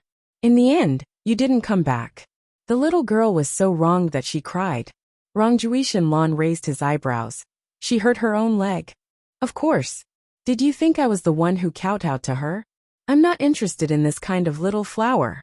Right, eighth cousin, I think the little girl should have fallen in love with you. You're also very good to her. Are you guys? Hee. Rong Juishanhuan's last hee sounded a little wretched. Rong Juishanlan glanced at him, and didn't comment on his question. He only said one sentence. She's still an underage little girl. Well, it was too early to talk about this. Rong Juishanhuan put this matter aside for the time being. He looked up at the moon in the sky and suddenly sighed. Eighth cousin, I found that I've fallen in love. Rong Juishanlan knew that this cousin had always been dissolute. It wasn't strange for him to say this. Which girl did you fancy this time? Rong Yuetianhuan shook his head and said with a sad face. It's not a girl this time. Rong Yuetian raised her eyebrows and looked at him, waiting for him to continue. In the end he said an earth-shattering sentence. I'm probably a homosexual. I like a man and can't forget him for a moment. Rong Yuetian's heart skipped a beat. She could vaguely guess who he liked. Who is that man? Shenyu. Rong Yuetian Huan spat out these two words. The wine gourd in Rong Yuetian's hand fell to the ground. Rong Yuetian Huan was quick to react. He caught the wine gourd and said dejectedly, "You're also surprised, right?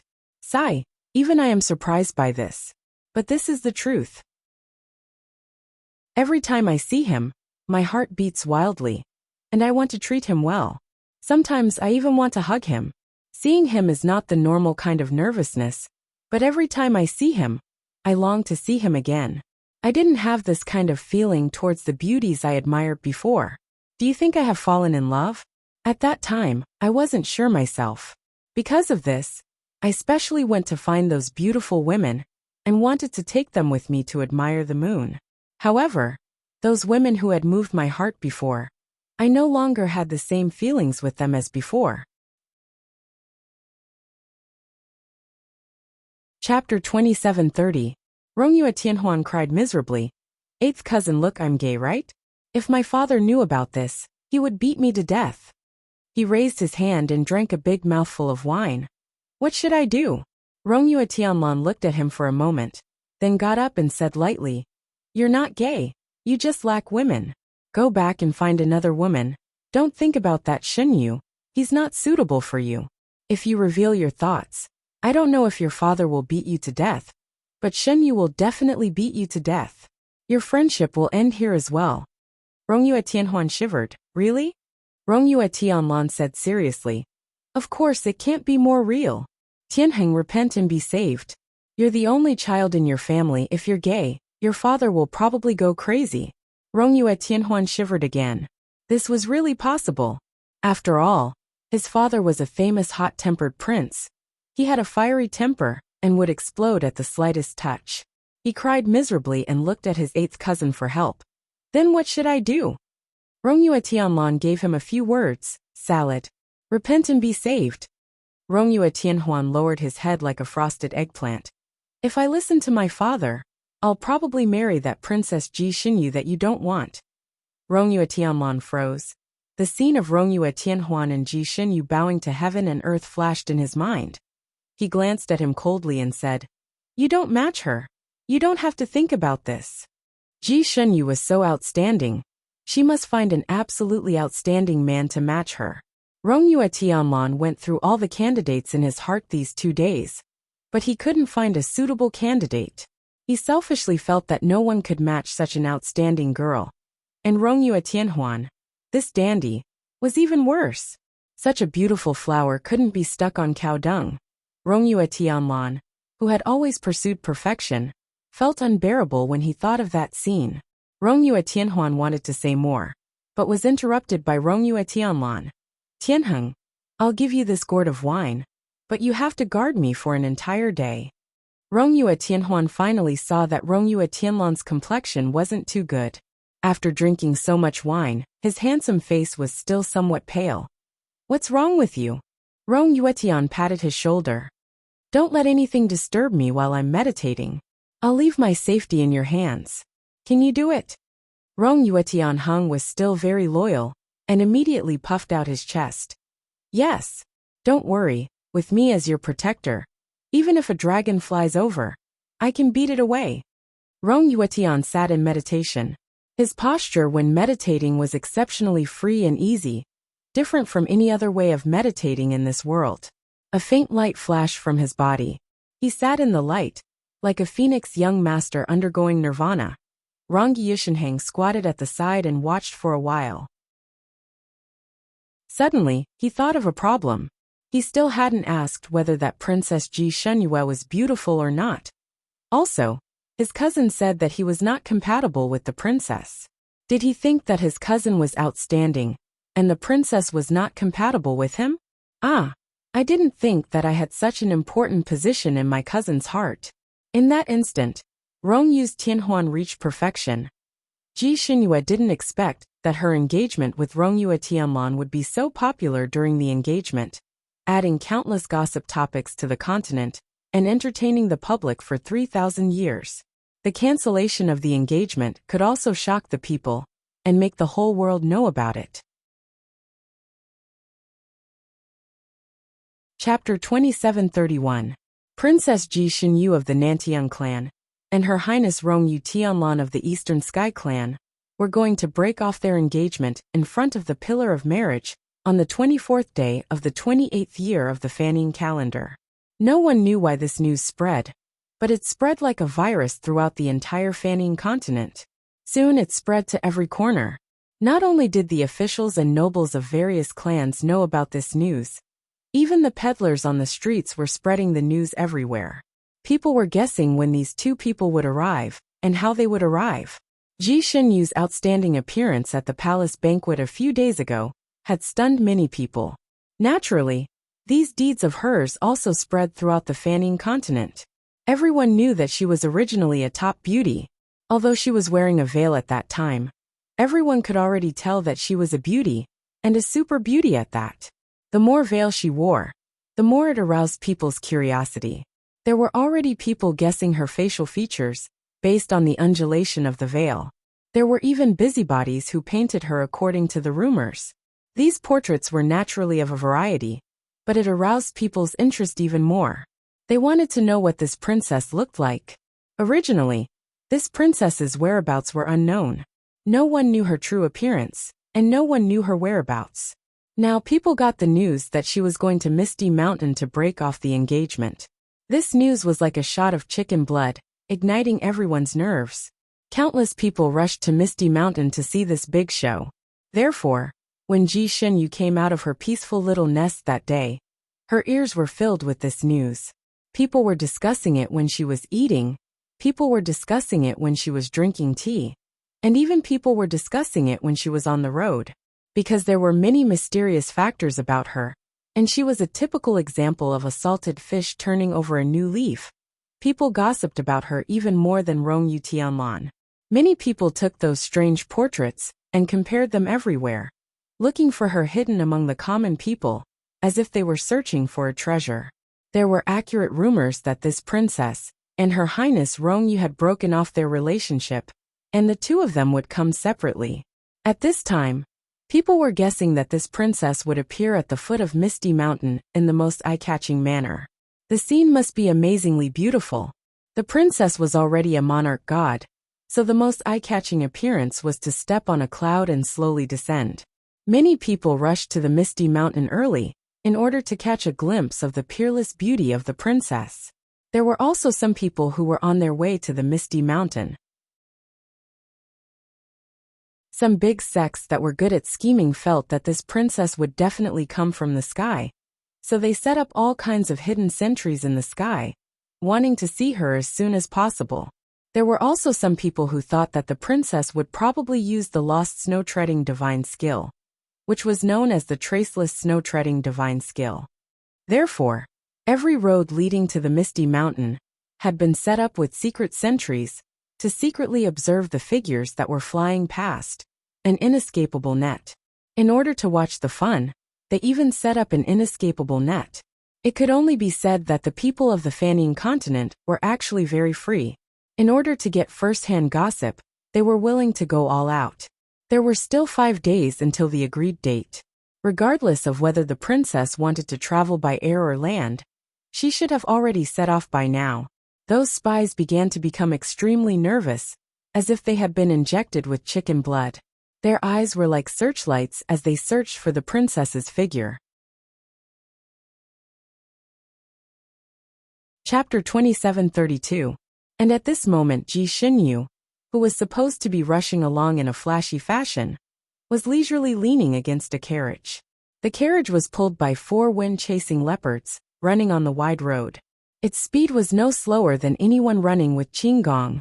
This carriage was a common means of transportation for the commoners of the Fanning continent, who were slightly wealthy. More, faster, better, and more economical were its pronouns. Xianxia heroes were everywhere in this world. Those who had skills generally used flying, and those who couldn't use qinggong. Even if women's qinggong and flying skills were not good, those who were really rich had their own luxurious cars. When they really needed to go out, they wouldn't use a carriage. Therefore, Those who took the carriage were mostly commoners. Ji Xinyu's carriage was of the highest quality. It was very comfortable to sit in, and it was also the fastest among all the carriages. Most importantly, there were very few people in the carriage with her. There were only 3 people, 3 young heroes. These 3 young heroes probably didn't go out often, and had been in a state of excitement for the past few days. What they talked about the most was Ji Xinyu and Rongyue Tianlan breaking off the engagement. They made all kinds of guesses along the way. Did you see that? I saw a spy squatting on a tree at the corner. He was probably looking for Princess Ji Xinyu. These people are really stupid. Someone like Princess Ji Shun, you would definitely take the heavenly road.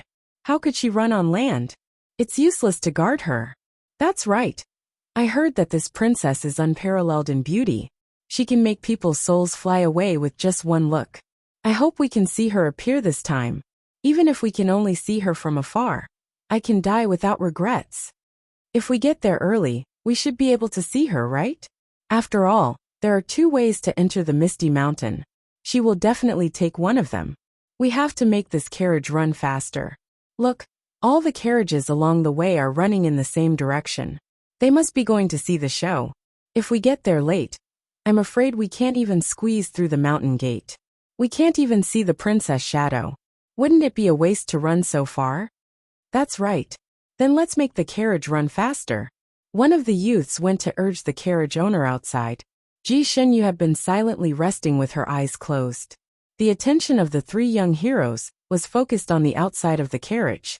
From time to time, they would exclaim in surprise, saying that they saw a certain hero using his qing gong to fly past them. Occasionally, they would exclaim in surprise that they saw a certain expert flying past them in the sky. With so many people rushing to the front, the 3 people in the carriage became more and more impatient. From time to time, they urged the carriage owner to hurry up. After yelling for 2 days, the 3 young heroes were finally a little tired. They were undoubtedly well informed about the outside world, and the voice-transmitting talismans on their waists would occasionally transmit messages to their friends. From these telepathic messages, the 3 young heroes knew that no one had found the whereabouts of the princess, and no one had even seen the whereabouts of Rongyue Tianlan. There were still 2 days left before the appointed time. Logically speaking, the 2 of them should have set off no matter what. Now that the 2 of them had disappeared, could it be that the 2 of them had suddenly thought things through and did not want to break off the engagement? Had they been fooled? The 3 young heroes were speculating one after another, expressing all sorts of opinions. The 3 young heroes' voices were filled with fear of being tricked, and one of them finally noticed Ji Xinyu, who was napping in the corner. Chapter 2733. One of them finally noticed Ji Xinyu, who was napping in the corner, and couldn't help but ask, "Brother, what do you think is going on with this princess? Is she walking in the air or on land? Or is she using some kind of earth escape technique?" Ji Xinyu slowly opened her eyes, and slowly said, "Maybe the princess is sitting in the carriage like all of you?" When she said this, the 3 young heroes looked at her angrily. How is that possible? How could the princess sit in the carriage? That's too uncool. Your guess is too ridiculous. Exactly. Even if the princess wants to sit in a carriage, she would definitely sit in the palace's wind-chasing carriage. Why would she lower herself to sit in a carriage? It's too ridiculous. Too ridiculous. Ji Xinyu touched her nose, didn't say anything else, and closed her eyes to rest. In the beginning, she had indeed used the flight technique, but not in the appearance of Ji Xinyu, but in the appearance of Xinyu. Naturally, no one would notice her flying in the air. She even met a few of her friends in the Jianghu, and exchanged a few words with them. After flying for a day and a half, she landed according to her plan. Originally, she wanted to use Qing Gong to fly, but she suddenly saw the most luxurious in. She was also a little tired, so she just sat in the carriage. Along the way, she looked like she was resting with her eyes closed, but it was actually a kind of meditation, slowly recovering her strength between breaths. She calculated that with this carriage, she would have enough time to reach the foot of Misty Mountain, so she stayed in the carriage with peace of mind. Other than the three young heroes who were a little noisy, there was no other dissatisfaction. Of course, when she sat in the carriage, she didn't use the identity of Shinyu or Ji Shinyu, but an ordinary man's identity. Even her current appearance was very ordinary. The kind that you wouldn't be able to find if you threw her into a crowd. This kind of her naturally didn't attract the interest of the other young heroes.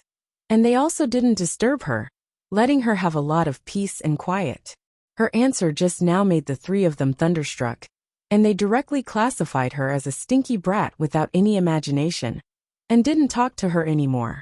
Ji Shinyu thought that she would arrive at her destination without any trouble, but she didn't expect to meet a robbery on such a short journey.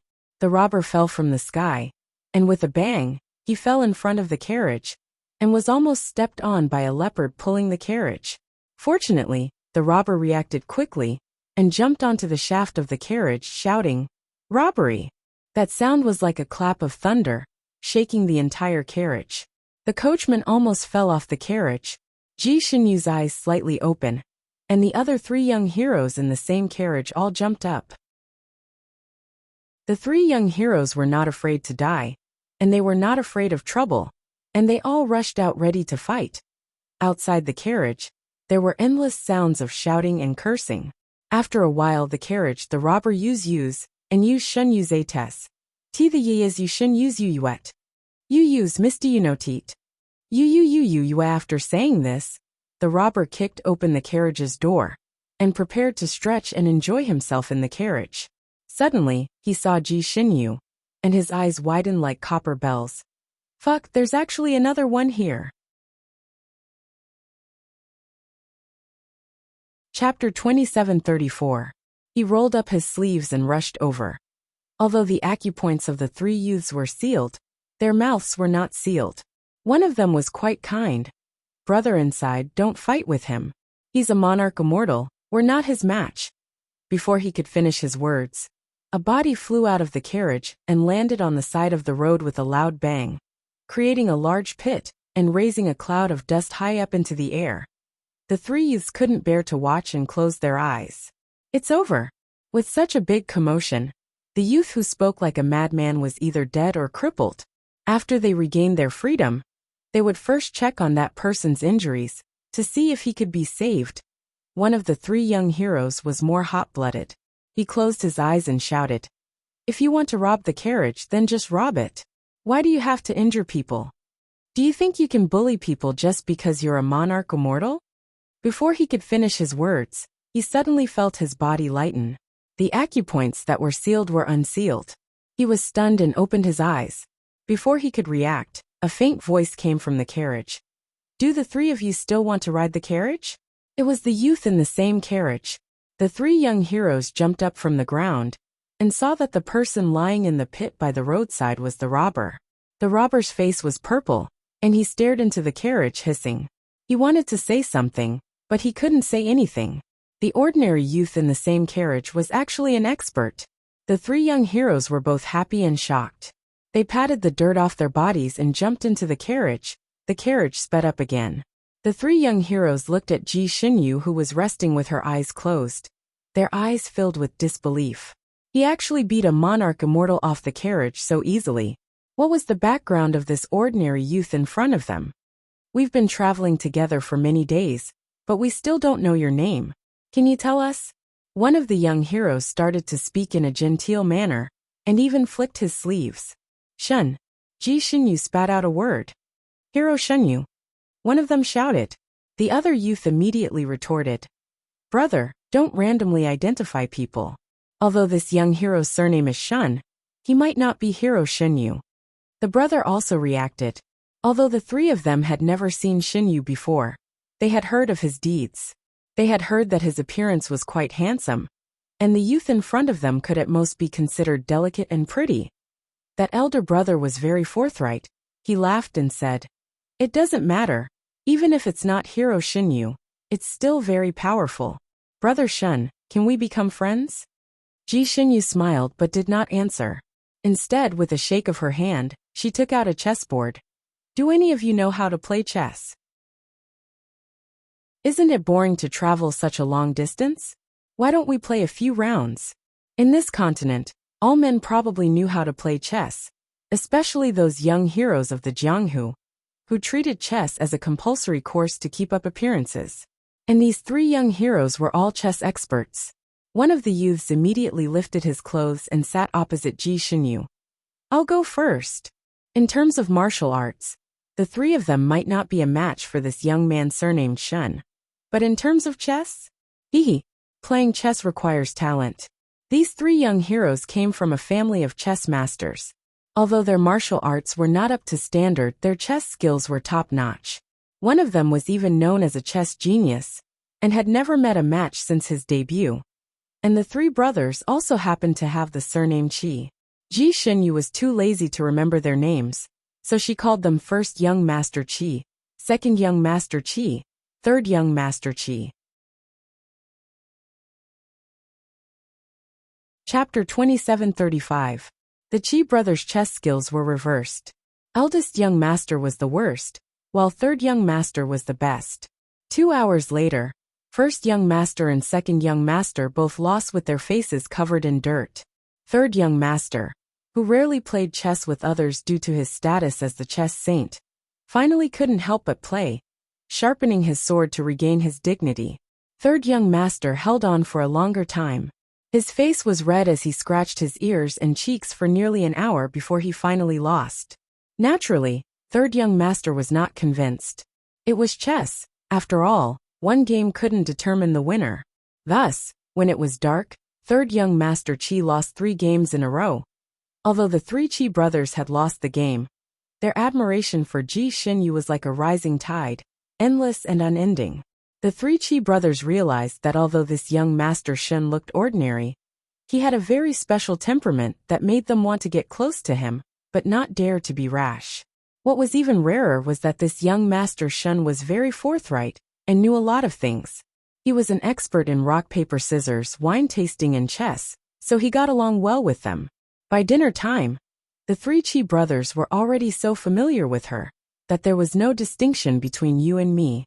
When there was wine, everyone drank it, and when there was food, everyone tasted it. They also called her Young Master Shen instead of Young Master Shen. Because this place was not far from Misty Mountain, the three brothers calculated that they would arrive at the foot of the mountain at sunset tomorrow. Since there was plenty of time, the three brothers were not in a hurry. They discussed with Ji Xinyu and found an inn to stay for the night. It wouldn't be too late to get up early tomorrow morning. Ji Xinyu naturally agreed. She also needed to save her energy. There was still a tough battle to fight on the mountain tomorrow. The 4 of them found an inn. The third brother of the 3 brothers wanted to practice chess with her and wanted to sleep with her, but she directly rejected him. So the 3 brothers shared one room and Ji Xinyu another. After dinner, the 4 of them returned to their rooms. Ji Xinyu was about to go to bed to practice when there was a knock on the door. She opened the door and saw that it was third young Master Qi. Young Master Shen, do you want to play another game? Third young Master Qi showed her the chessboard. It was rare for him to meet an opponent, so he was itching to play. Ji Xinyu also felt that it was not good for the body to cultivate right after eating, so she agreed. The 2 of them played a game in the room. It could not be denied that third young Master Qi was a genius in this aspect. After playing a few games with Ji Xinyu, he gradually grasped her methods and knack for playing chess.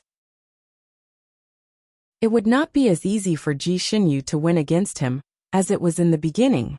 The 2 of them played this game for a full 2 hours before the outcome was decided. Ji Xinyu won this game by 2 pieces. Third young Master Qi was not satisfied with his loss and wanted to play another round. Ji Xinyu yawned and said, I want to rest early tonight. Let's play a few more rounds in the car tomorrow. Third young Master Qi couldn't force her and could only give up. However, he made an agreement with Ji Xinyu. Boss Shen, let's make a deal. Tomorrow, we'll kill to our heart's content. Ji Xinyu nodded. The time in the carriage was boring, and killing a few rounds could also train her thinking. It was rare to meet such a national-level opponent, so she nodded in agreement.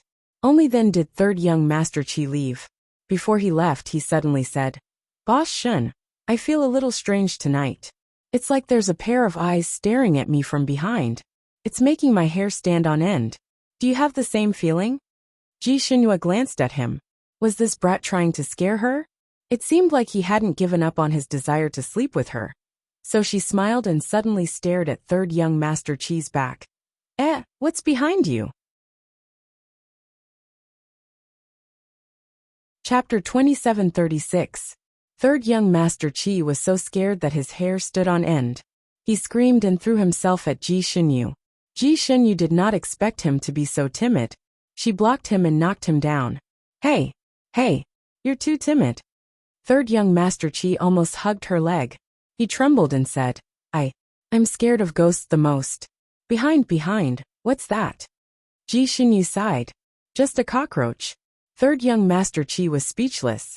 He got up with cold sweat. After this scare, he no longer had any interest in playing chess. He took the chessboard and left. Ji Shinyu shook her head. She did not feel anything strange, nor did she feel that someone was watching her.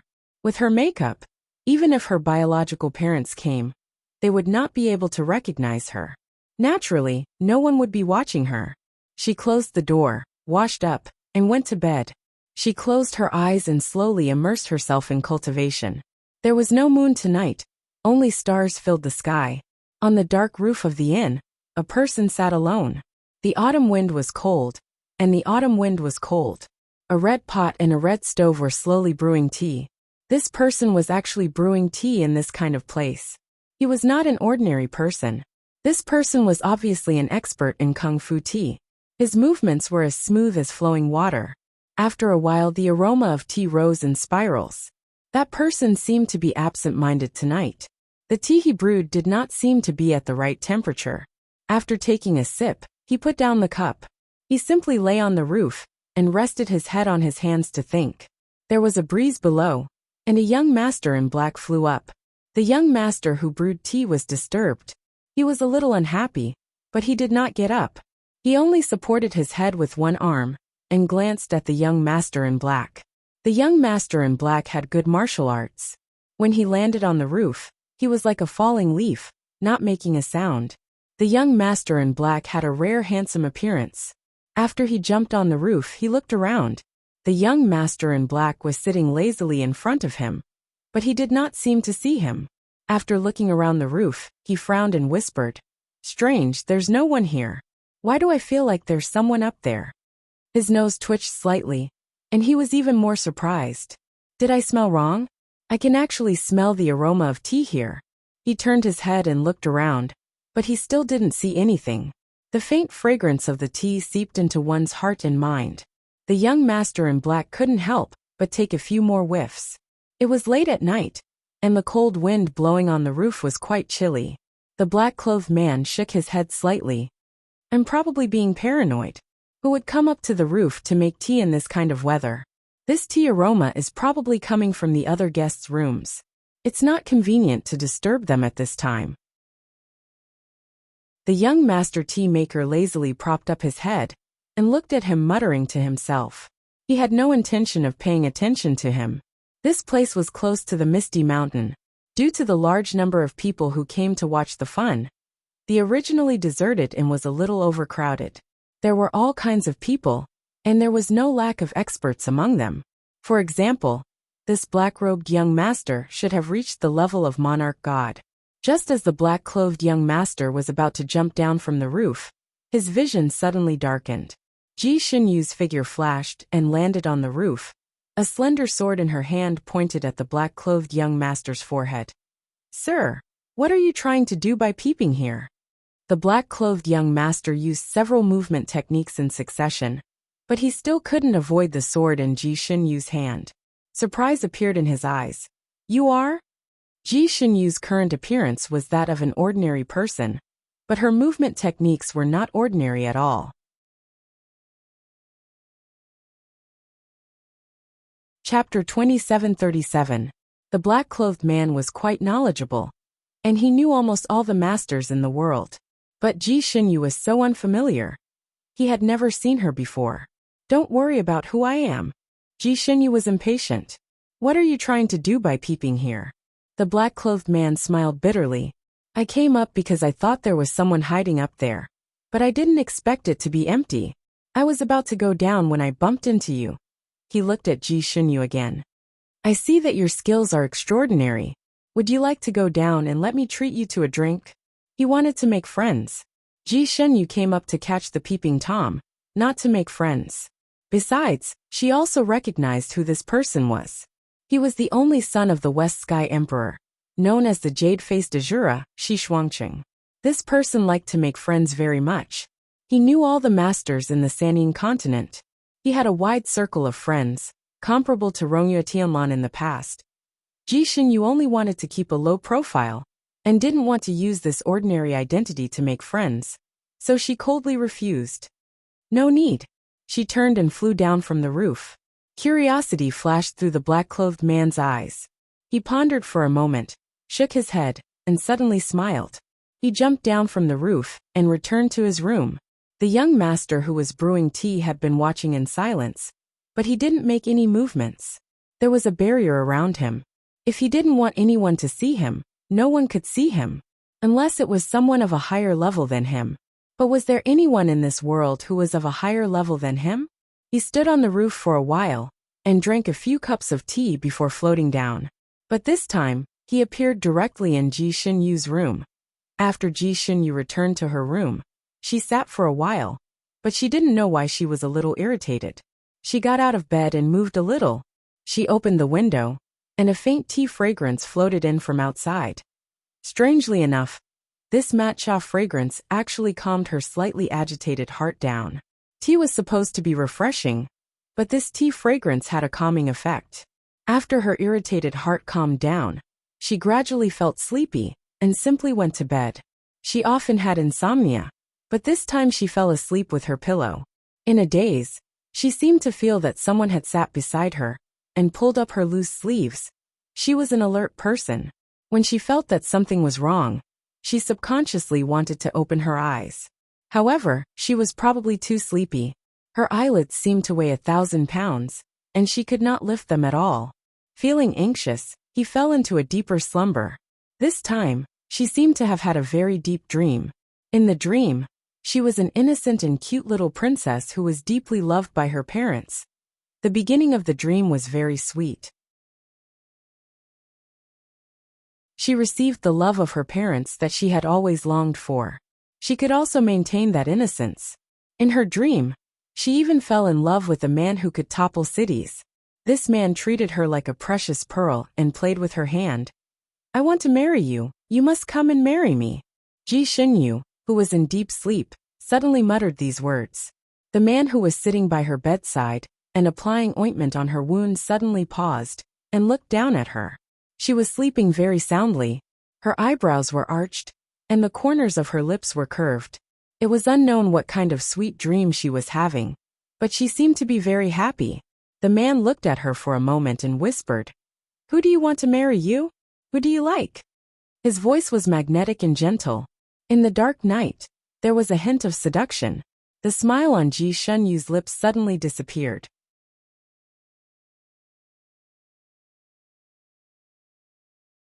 Chapter 2738. The smile on Ji Xunyu's lips suddenly disappeared, her body stiffened, and her lips were tightly pursed, revealing a pained and sorrowful expression. Why? Why? Why? The man. He couldn't help but hold her hand, and said in a low voice, What do you mean why? Ji Xunyu was clearly in a nightmare, her body struggled. Let go of me, you bastard. Let go of me. I hate you. I hate you. She was struggling too hard, and her emotions were fluctuating too much. Her hands and feet were writhing as if she was drowning.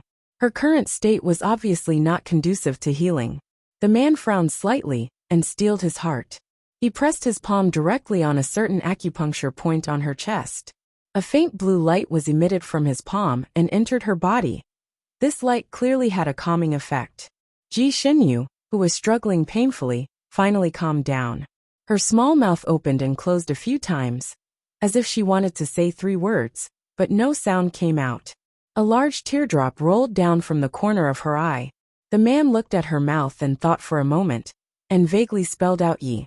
But he didn't know if it was yi. This was too hard to guess. She could have called out a person's name, or said a place name, or even the beginning of a sentence. The man raised his head and rubbed between his eyebrows. He felt like he was crazy, guessing the words of a girl in her sleep. He was so bored. He shook his head, and the blue light under his palm became brighter. Her eyebrows finally relaxed. It was clear that she had broken free from that nightmare, and had truly fallen into a sweet dream. And after he used this technique, he unintentionally forced her to reveal her original body. At this moment, the graceful girl was lying on the bed. Her beautiful eyes were closed, her breathing was slow, and her chest was rising and falling slightly. The man's palm was still on her chest, right in the middle of her twin peaks. The man's fingers stiffened, and he quickly withdrew his hand as if it was burned. He sat there calmly for a moment, then raised his hand and rubbed between his eyebrows, feeling a bit strange today. He was a godly doctor, and if there weren't 10,000 people under his command, there were at least 8,000, and among them, there were naturally women. When he treated people, he only had eyes for the patient. No matter how beautiful they were just a human body that needed to be treated, and he didn't even think about whether the person was a man or a woman. But now he truly felt that the other person was a woman that moved his heart. His gaze fell on the scars on her arm. He shook his head again. Originally, he had treated her for 3 or 4 days, and the scales and scars had decreased a lot. However, she obviously didn't listen to him and frequently used magic, which made these things worse. Originally, the scales weren't very obvious, but now they were like fish scales. Each and every one of them was very distinct. Once they could open and close like fish scales, treating them would be harder than ascending to the heavens. I can't let her use any more advanced spells. However, she was still disobedient. The man thought for a moment and flicked his finger. Rays of blue light intertwined in the air and landed on her body. She seemed to be lying in the starry sky. She was extraordinarily beautiful.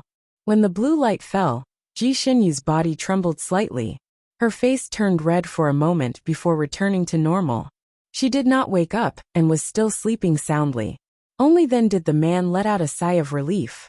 With a wave of his sleeve, Ji Xinyu returned to the appearance of an ordinary young man, lying there without any abnormalities. Chapter 2739. The next day, Ji Xinyue woke up feeling refreshed. She felt that sleeping was even more effective than meditating. She felt so relaxed that she felt like she was floating. She rubbed her temples, faintly feeling like she had a rather sad dream. However, the scene in the dream was too hazy, and she couldn't remember anything even after thinking about it for a long time.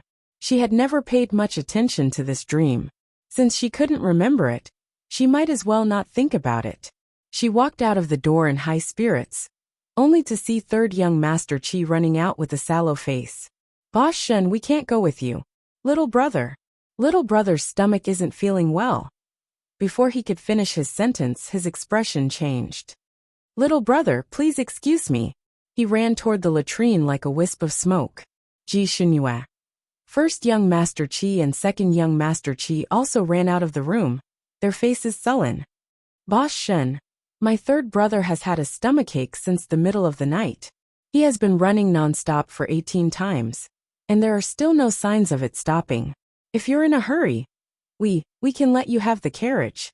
What about you?" Ji Xinyue raised her eyebrows. "We will see how it goes first. If third brother can get better in time, we'll rush over. If we don't have a carriage, I'm afraid we won't make it in time. Unfortunately, there's no carriage to rent in this small town." First young Master Qi looked regretful, his fists clenched tightly in his sleeves. "I'll leave the carriage to you. I'll think of another way." Ji Xinyue left after saying that. Anyway, there were still a few hundred miles left. If it really didn't work, she could use the flight technique. She didn't want to fight with these 3 brothers for the carriage. She had just walked out of the inn when a luxurious black flying horse carriage stopped in front of her. She took 2 steps back and recognized the golden cloud pattern on the carriage as the symbol of the Western Sky imperial family. The golden silk curtain lifted, and the black-robed Shi Shuangqing walked out. He smiled at Ji Xinyue. "Brother Shen, are you going to Misty Mountain? Why don't we go together?" Ji Xinyue raised her eyebrows. So the West Prince is also going to Misty Mountain. I heard that the West Prince doesn't care about worldly affairs.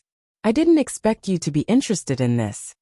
The Western Sky Imperial family was the furthest from Misty Mountain, a full 20,000 miles. The West Prince was also famous for not being interested in women. There were even rumors that he was a homosexual, and that he had countless male pets in the palace.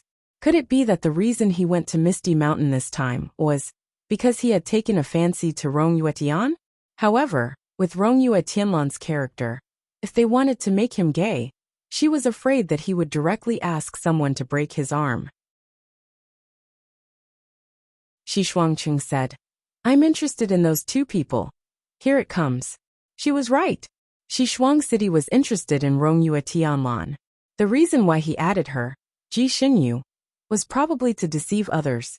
Ji Shen, you could almost see Shi Shuangqing confessing to Rong Yuetianlan in a domineering manner, only to be k'd by Rong Yuetianlan. Ji Xinyu felt that since she had such a relationship with Shi Shuangqing, she had to remind him, I heard that Her Highness Rong Yu has another sweetheart. I know that Prince Rong Yue likes the South Heaven Emperor's youngest daughter. I heard that they came together this time. Xishuang City's news was even more accurate than hers. Ji Xinyue.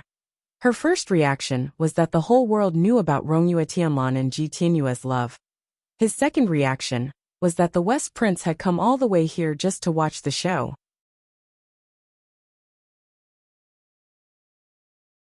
Chapter 2740. Ji Xinyue expressed her admiration and gave him a thumbs up. West Prince, you're so obsessed with exciting things. Shi Shuangqing stroked the jade thumb ring on his finger. Actually, I'm interested in Princess Ji Xinyue. Ji Xinyue tripped on a rock, and Shi Shuangqing hurriedly helped her up. Brother Shen? Ji Xinyue tried to hold back, but she couldn't. She blurted out, Isn't West Prince gay? Shi Shuangqing. He almost slapped her. His handsome face was a mix of green and white. Benwang likes women, how am I cut sleeve? Who dares to twist my words like that? Ji Xinyue thought to herself, that's how the people of the pugilistic world spread it. Not just one person.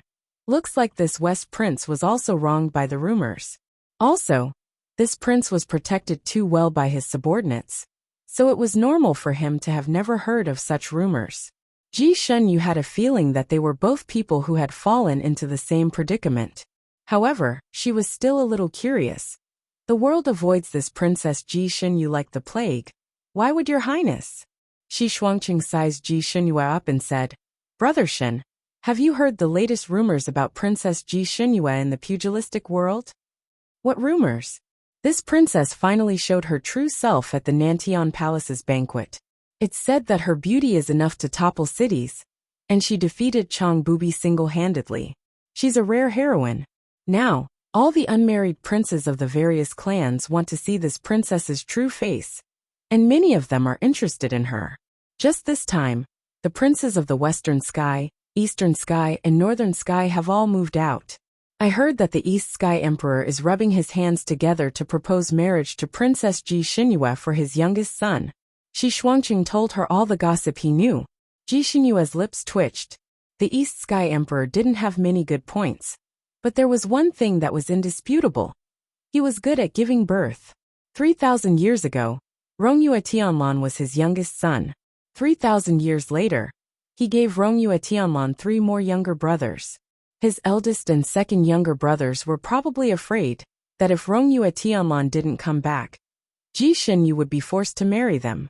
Therefore, as soon as they came of age, they hurriedly arranged a marriage for a daughter. Only the youngest brother was unmarried. Because he was only 1 year old, he was still drooling and wearing diapers. She was already over 3,300 years old this year. How could she bear to eat such tender grass? Had the East Sky Emperor's head been clamped by a door? Just as Ji Xinyue was cursing in her heart, Shi Shuangqing had already extended his hand to her. Brother Shen, let's get in the car first. We can talk on the way. Ji Xinyu pondered for a moment. The West Prince's carriage was naturally much faster than the post carriage. If she sat in his carriage, it would save her the trouble of using her flight technique. However, once they reached the place, Her identity would be exposed sooner or later. If someone saw her riding the same carriage as the West Prince, who knew what kind of rumors would spread? She hesitated for a moment. Suddenly, there was the sound of a whip not far behind her. A carriage stopped in front of the inn. Two people came out of the carriage. It seemed that their destination was here. As soon as they got out of the carriage, they paid the driver, who was wearing a bamboo hat. After paying, they turned around and entered the inn. Ji Xinyue's heart skipped a beat. Wasn't this a ready-made carriage delivered right to her doorstep? She watched as the driver waved his whip, and was about to turn around and leave. Ji Xinyue said to the West Prince, "My apologies, I have other things to do, so I won't delay your highness' journey." Chapter 2741. Without waiting for Zishuangqing to speak, she flashed in front of the empty carriage and said, "I'll rent your carriage for one more day. The price is negotiable." As a princess, money was the last thing she lacked. She was afraid that the cart owner would get angry on the spur of the moment. She couldn't refuse him because he was too rich. She directly took out a large ingot of gold from a brocade bag and threw it into his cart. "This is the deposit. If you send me to my destination, there will be another reward." The carriage owner was a sensible person. He asked in a low voice, "Where are we going?" "At the foot of the misty mountain." "Get on." The carriage owner flicked the whip in his hand, and the tip of the whip flew out and lifted the curtain. He waited for Ji Xinyue to enter. Ji Xinyue's eyes lit up when she saw this. She didn't expect the carriage owner to be a master. Judging by his skills, he should be almost at the level of an immortal. Ji Xinyue was bold and powerful, so she wasn't afraid of the carriage owner's tricks. She entered the carriage directly. On the other side, Shi Shuangcheng was a little reluctant to give up. He simply ordered his carriage to block the road. Seeing the post carriage rushing over, his attendant stretched out his arm to stop it. "Young Master Shen, our prince still has something to say." Before he could finish, the carriage owner didn't move, and the carriage didn't slow down. Just as it was about to hit the carriage owner suddenly lashed out with the whip in his hand. There was a soft swoosh. No one saw the whip at all. The four Pegasus pulling the West Prince's carriage shuddered and swerved to the side of the road. The carriage whizzed away, but Zishuangqing's carriage almost rushed into the paddy field by the roadside. Zishuangqing was stunned. He didn't expect a carriage driver to have such powerful skills. He didn't even see how the other party lashed out with the whip. Ji Xinyue, who was in the carriage, didn't see this. She hadn't even sat down properly when the carriage rushed out. When she steadied herself and unintentionally lifted the curtain to look outside, the three-story inn was only a small black dot. The leopard driving the carriage was a 1,000-mile leopard, right? It was so fast. Ji Xinyue had never seen a leopard driving a carriage run so fast. She curiously lifted the curtains to look outside, but was sucked in a mouthful of cold wind. When the speed reached the extreme, even if there was no wind, one could still feel the wind. Ji Xinyue felt that the wind blowing over was like a hurricane. She pulled down the curtain and sat back in the carriage. Looking out the window, she could only see the trees on both sides moving backwards in a straight line. This speed, even the flight technique was just SOSO, right? Who would have thought that she would unintentionally pick up a treasure?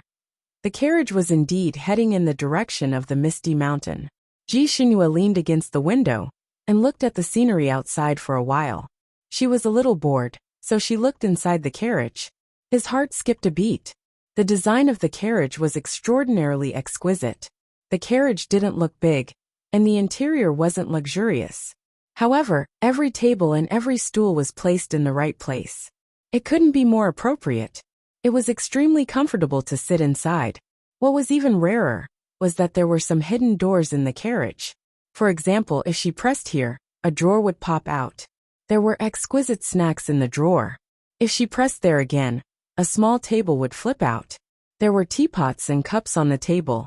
The tea in the teapot was slightly hot, just right for drinking. These things should be prepared for the passengers, right? Chapter 2742. He really couldn't be more considerate. Ji Xinyue suddenly felt that her gold ingot was worth it. She thought for a moment. then opened the curtain to discuss with the cart owner, who was driving the cart in the cold wind.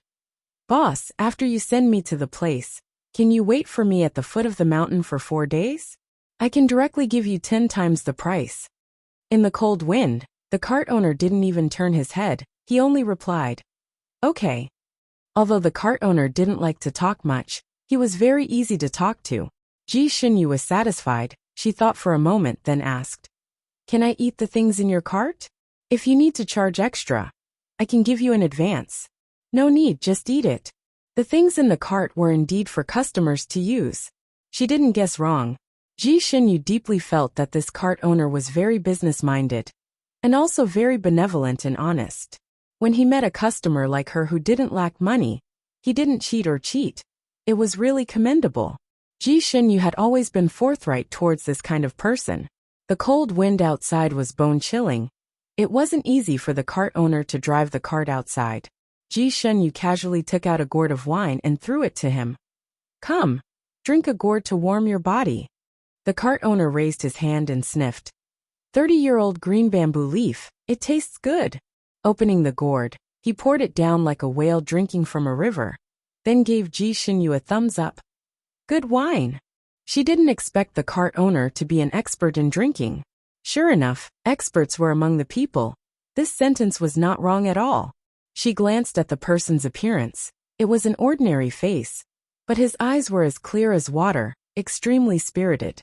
It was rare to meet a good friend in drinking. Ji Xinyu was also interested. She took out several gourds of good wine from her storage space.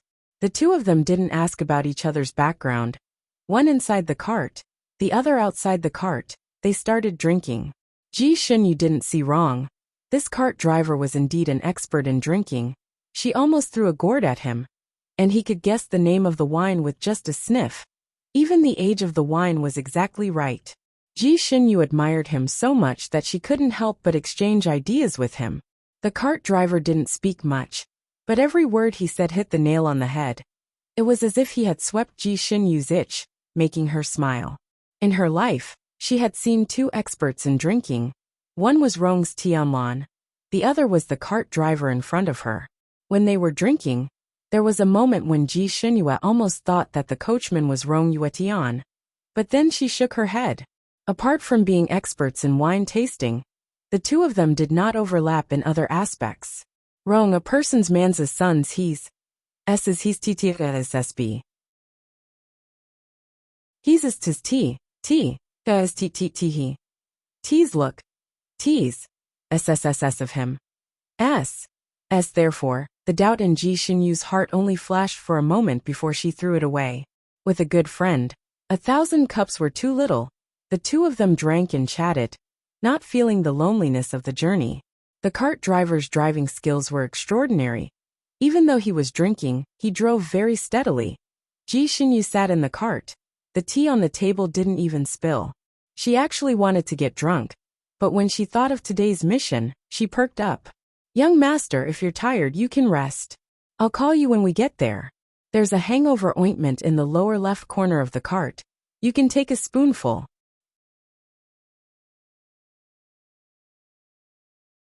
Chapter 2743.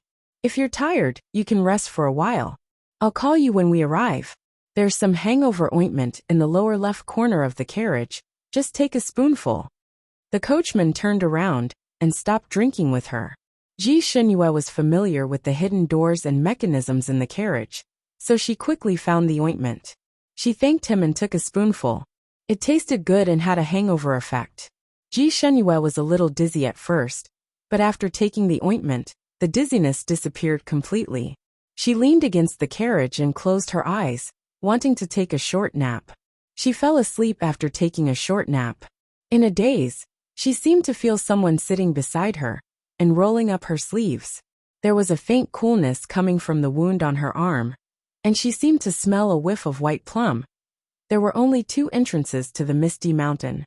One was the north side of the mountain, and the other was the south side.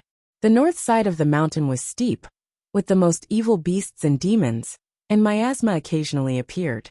The south side of the mountain was relatively easier to go.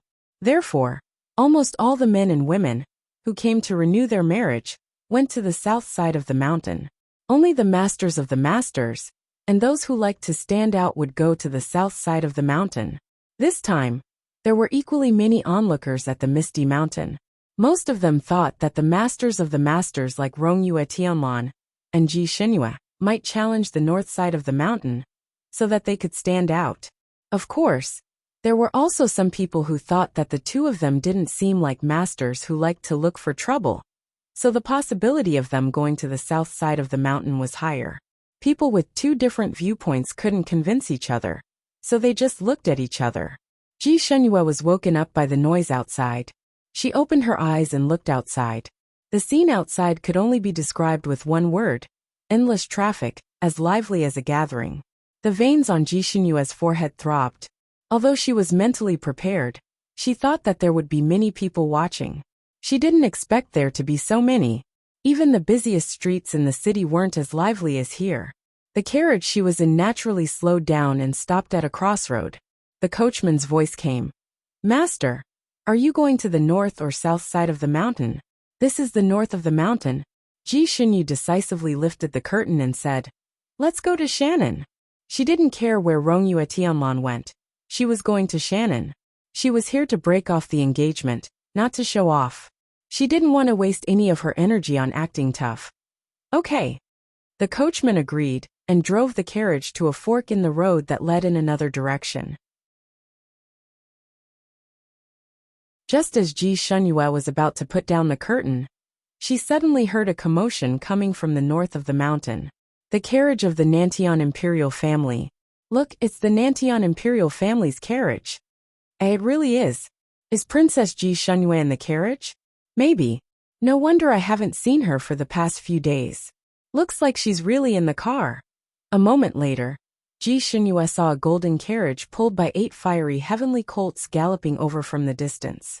Ji Xinyue was quite familiar with her family's carriage, and her gaze landed on the totem of a full moon on the roof of the carriage. The totem looked very noble. Below it was a blue sea, and above the sea, a bright moon rose. Whether it was the undulating waves of the sea or the bright moon, they were all depicted in detail and were extremely lifelike.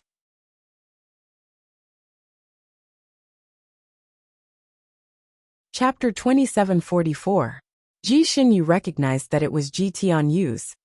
This was Ji Tianyu's carriage. A few years ago, when she returned to the palace, the little girl even pulled her hand and showed off to her, saying that it was a birthday gift from her father.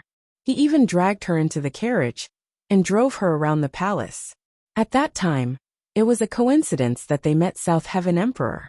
South Heaven Emperor saw that she was a little embarrassed in the carriage and probably felt that he was too biased.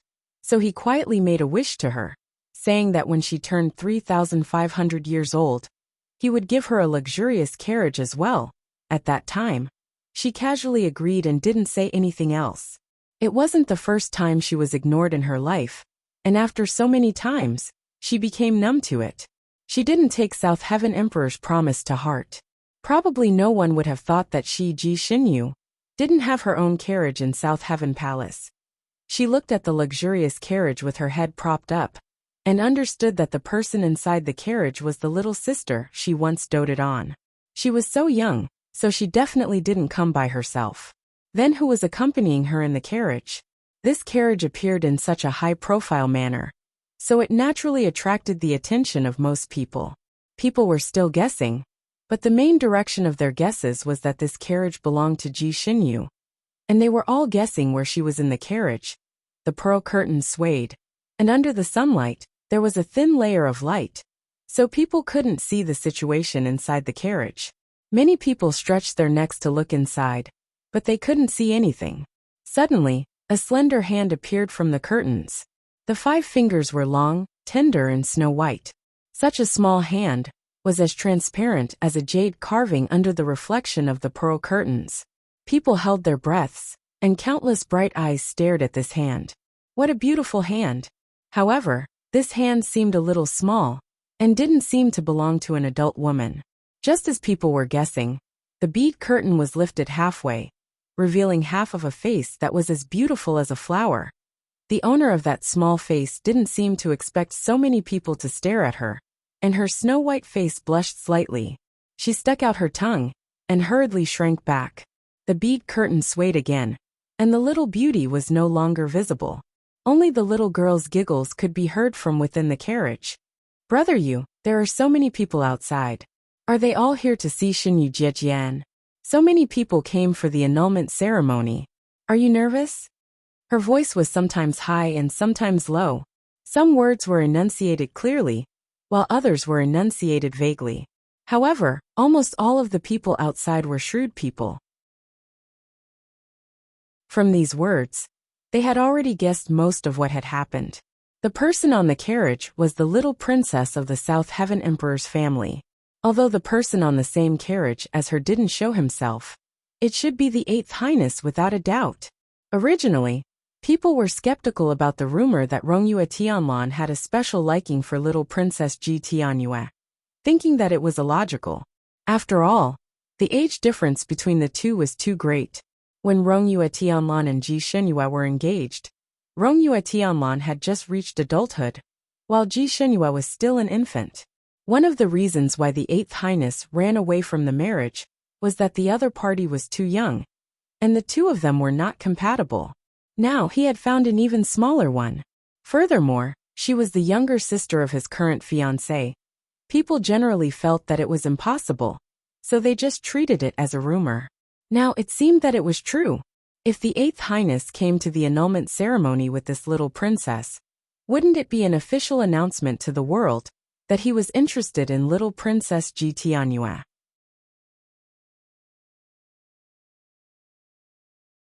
Chapter 2745. But what would happen to his fiancée, Princess Ji Shenyue, by doing this? Although he wanted to break off the engagement, everyone thought that it was unkind of him to do so. Rongyue Tianlan came with the little princess. Then what about Princess Ji Shenyue? Where was she now? He wondered how embarrassed she would be if she were to see this scene. The luxurious carriage of the southern sky little princess drove towards the north of the mountain, leaving behind the sounds of discussion.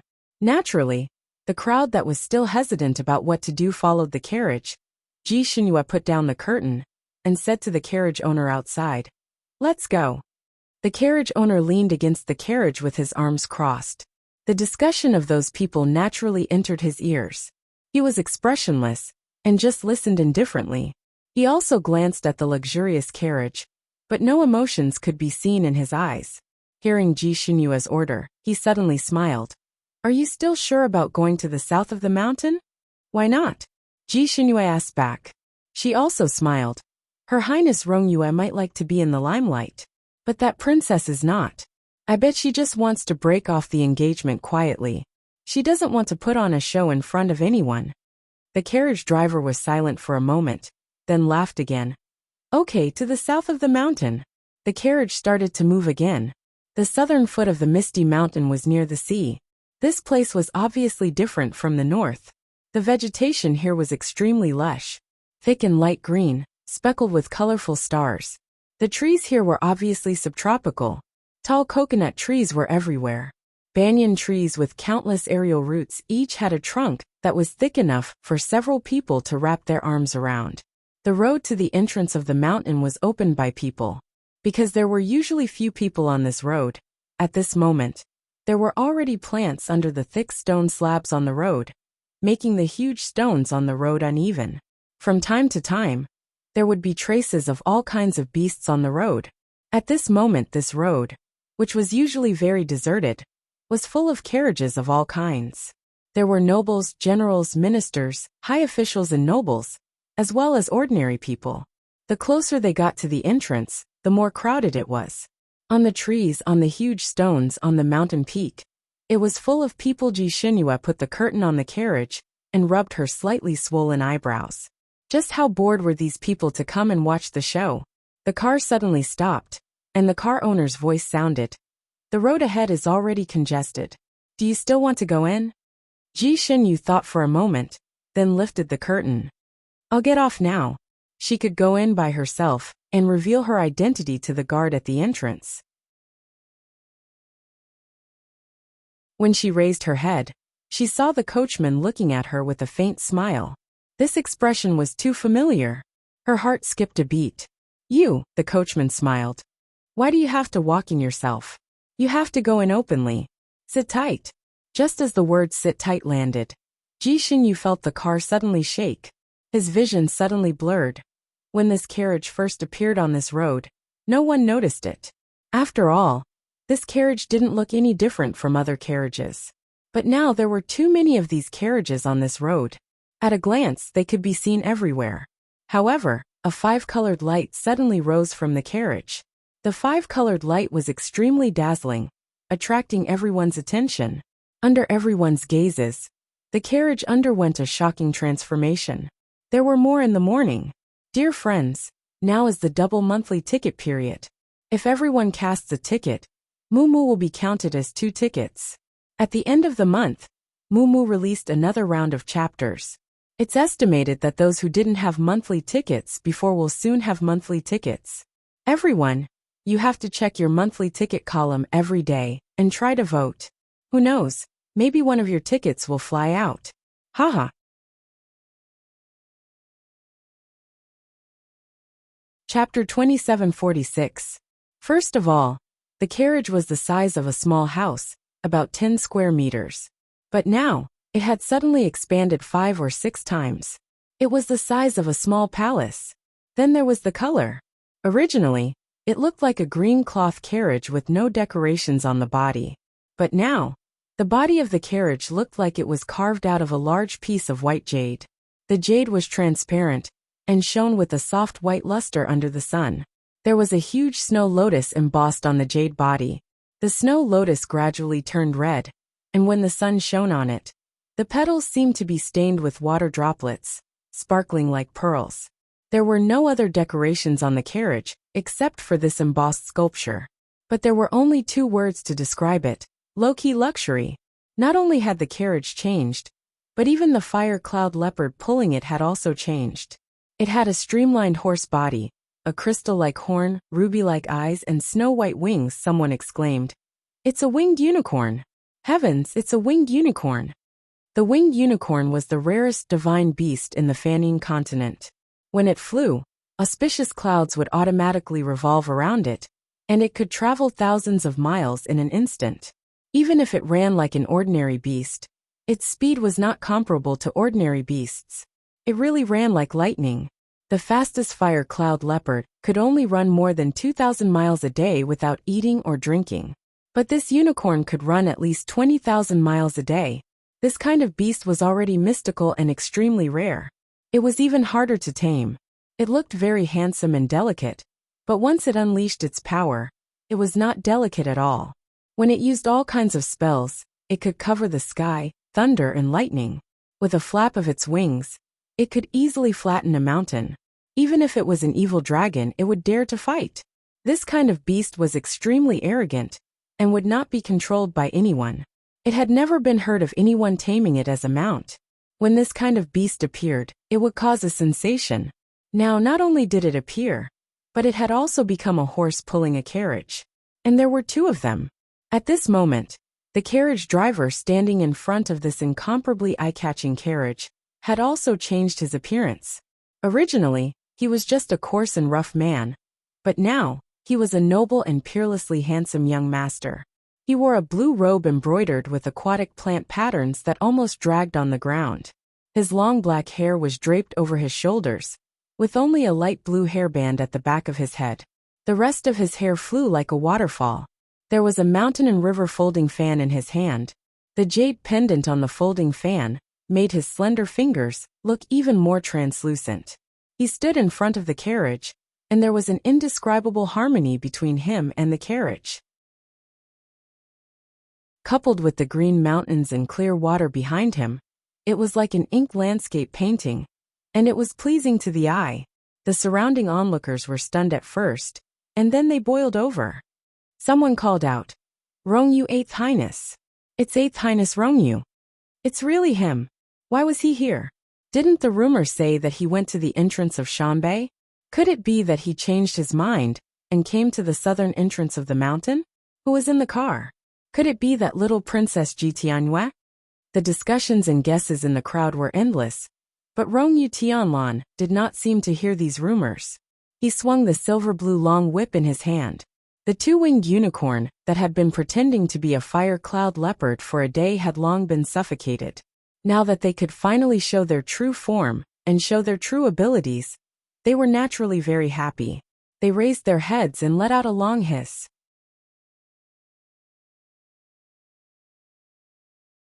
Chapter 2747. It also frightened the horses and leopards pulling the carriages, causing them to tremble all over and fall to the ground with a series of thuds. People and horses were thrown off their feet. It was a mess. The winged unicorn seemed to be satisfied. It kicked its four hooves and pulled the luxurious carriage into the air. It leaped over the heads of the crowd in front and flew straight towards the entrance. The people behind were boiling. Countless people also followed and leaped into the air. They called their friends and chased after it with all their might. In fact, no matter where people went, they would be divided into different classes. Even the place where people were watching the show was no exception. The further in one went, the better the position. Those who could squeeze in were either high-ranking officials or powerful immortals and deities. The entrance to the mountain south was actually a ring-shaped valley. The valley was not big and could usually accommodate 200 to 300 people. At this moment, there were 400 to 500 people in this valley, and there were people outside who were constantly squeezing in. When Rongyue Tianlan appeared in the sky above the valley, it naturally caused an uproar below. The winged unicorns raised their heads and let out a long neigh. They flapped their wings and a gust of wind blew out from between their wings, blowing directly towards the crowd below. After a moment, an empty space appeared in the middle of the valley that was so crowded that even a needle couldn't be inserted. The winged unicorn then pulled the carriage down and slowly landed on the empty space. Most of the people in this valley were the masters of the masters. So although they were blown away, they didn't lose their image. Countless pairs of eyes fell on the luxurious carriage. Rongyue Tianlan's appearance was not just eye-catching. It was an eye-opener for everyone. However, if he really wanted to show off, he should be sitting in the carriage, not standing in front of the carriage as a coachman. Moreover, looking at the whip in his hand, he was doing the work of a coachman. Then who was in the carriage? Who could make His Highness 8th Prince Rongyue be a carriage driver? Was it really the little princess? Was he so obsessed with the little princess? Countless pairs of bright eyes focused on the interior of the carriage after scanning Rongyue Tianlan. The carriage was translucent. Everyone could faintly see a figure inside. Rongyue Tianlan also turned to look inside the car. The corners of her lips curled up slightly, and she said in a gentle tone, "Come out, we're here." Inside the carriage, Ji Xinyue was actually a bit confused. She didn't expect that the person who had been her coachman for the whole day was actually Rongyue Tianlan. What was even more unexpected was that this car would transform from a sparrow into a phoenix. It was so eye-catching in an instant. What exactly was Rongyue Tianlan planning? She realized that her analytical mind was a little blank at this moment. She couldn't figure out what was going on in her head. She had come to break off the engagement with him. After breaking off the engagement, they would go their separate ways. When they met again, they would just be acquaintances. She thought that he must have thought the same, and didn't want to have any more interactions with her. But he didn't expect him to play such a trick now. He had always been by his side. So who was the person in Ji Tianyue's car? Was it a misunderstanding, or was it his little sister's doing? However, at this time, she didn't have time to think about it anymore, because with Rongyue Tianlan's words, the door of the carriage opened. Ji Xinyue was naturally not afraid of meeting people, and there was nothing to be afraid of. She lifted the curtain at the front of the carriage and strode out. You're tuning in to the Dreamy Chapters YouTube channel. We're so grateful for your support, and don't forget to subscribe to join us on this incredible journey through captivating stories. Your generosity through donations truly makes a world of difference, as it's the primary source of revenue that allows me to expand and enhance this channel for you. Thank you from the bottom of my heart for being a part of this adventure.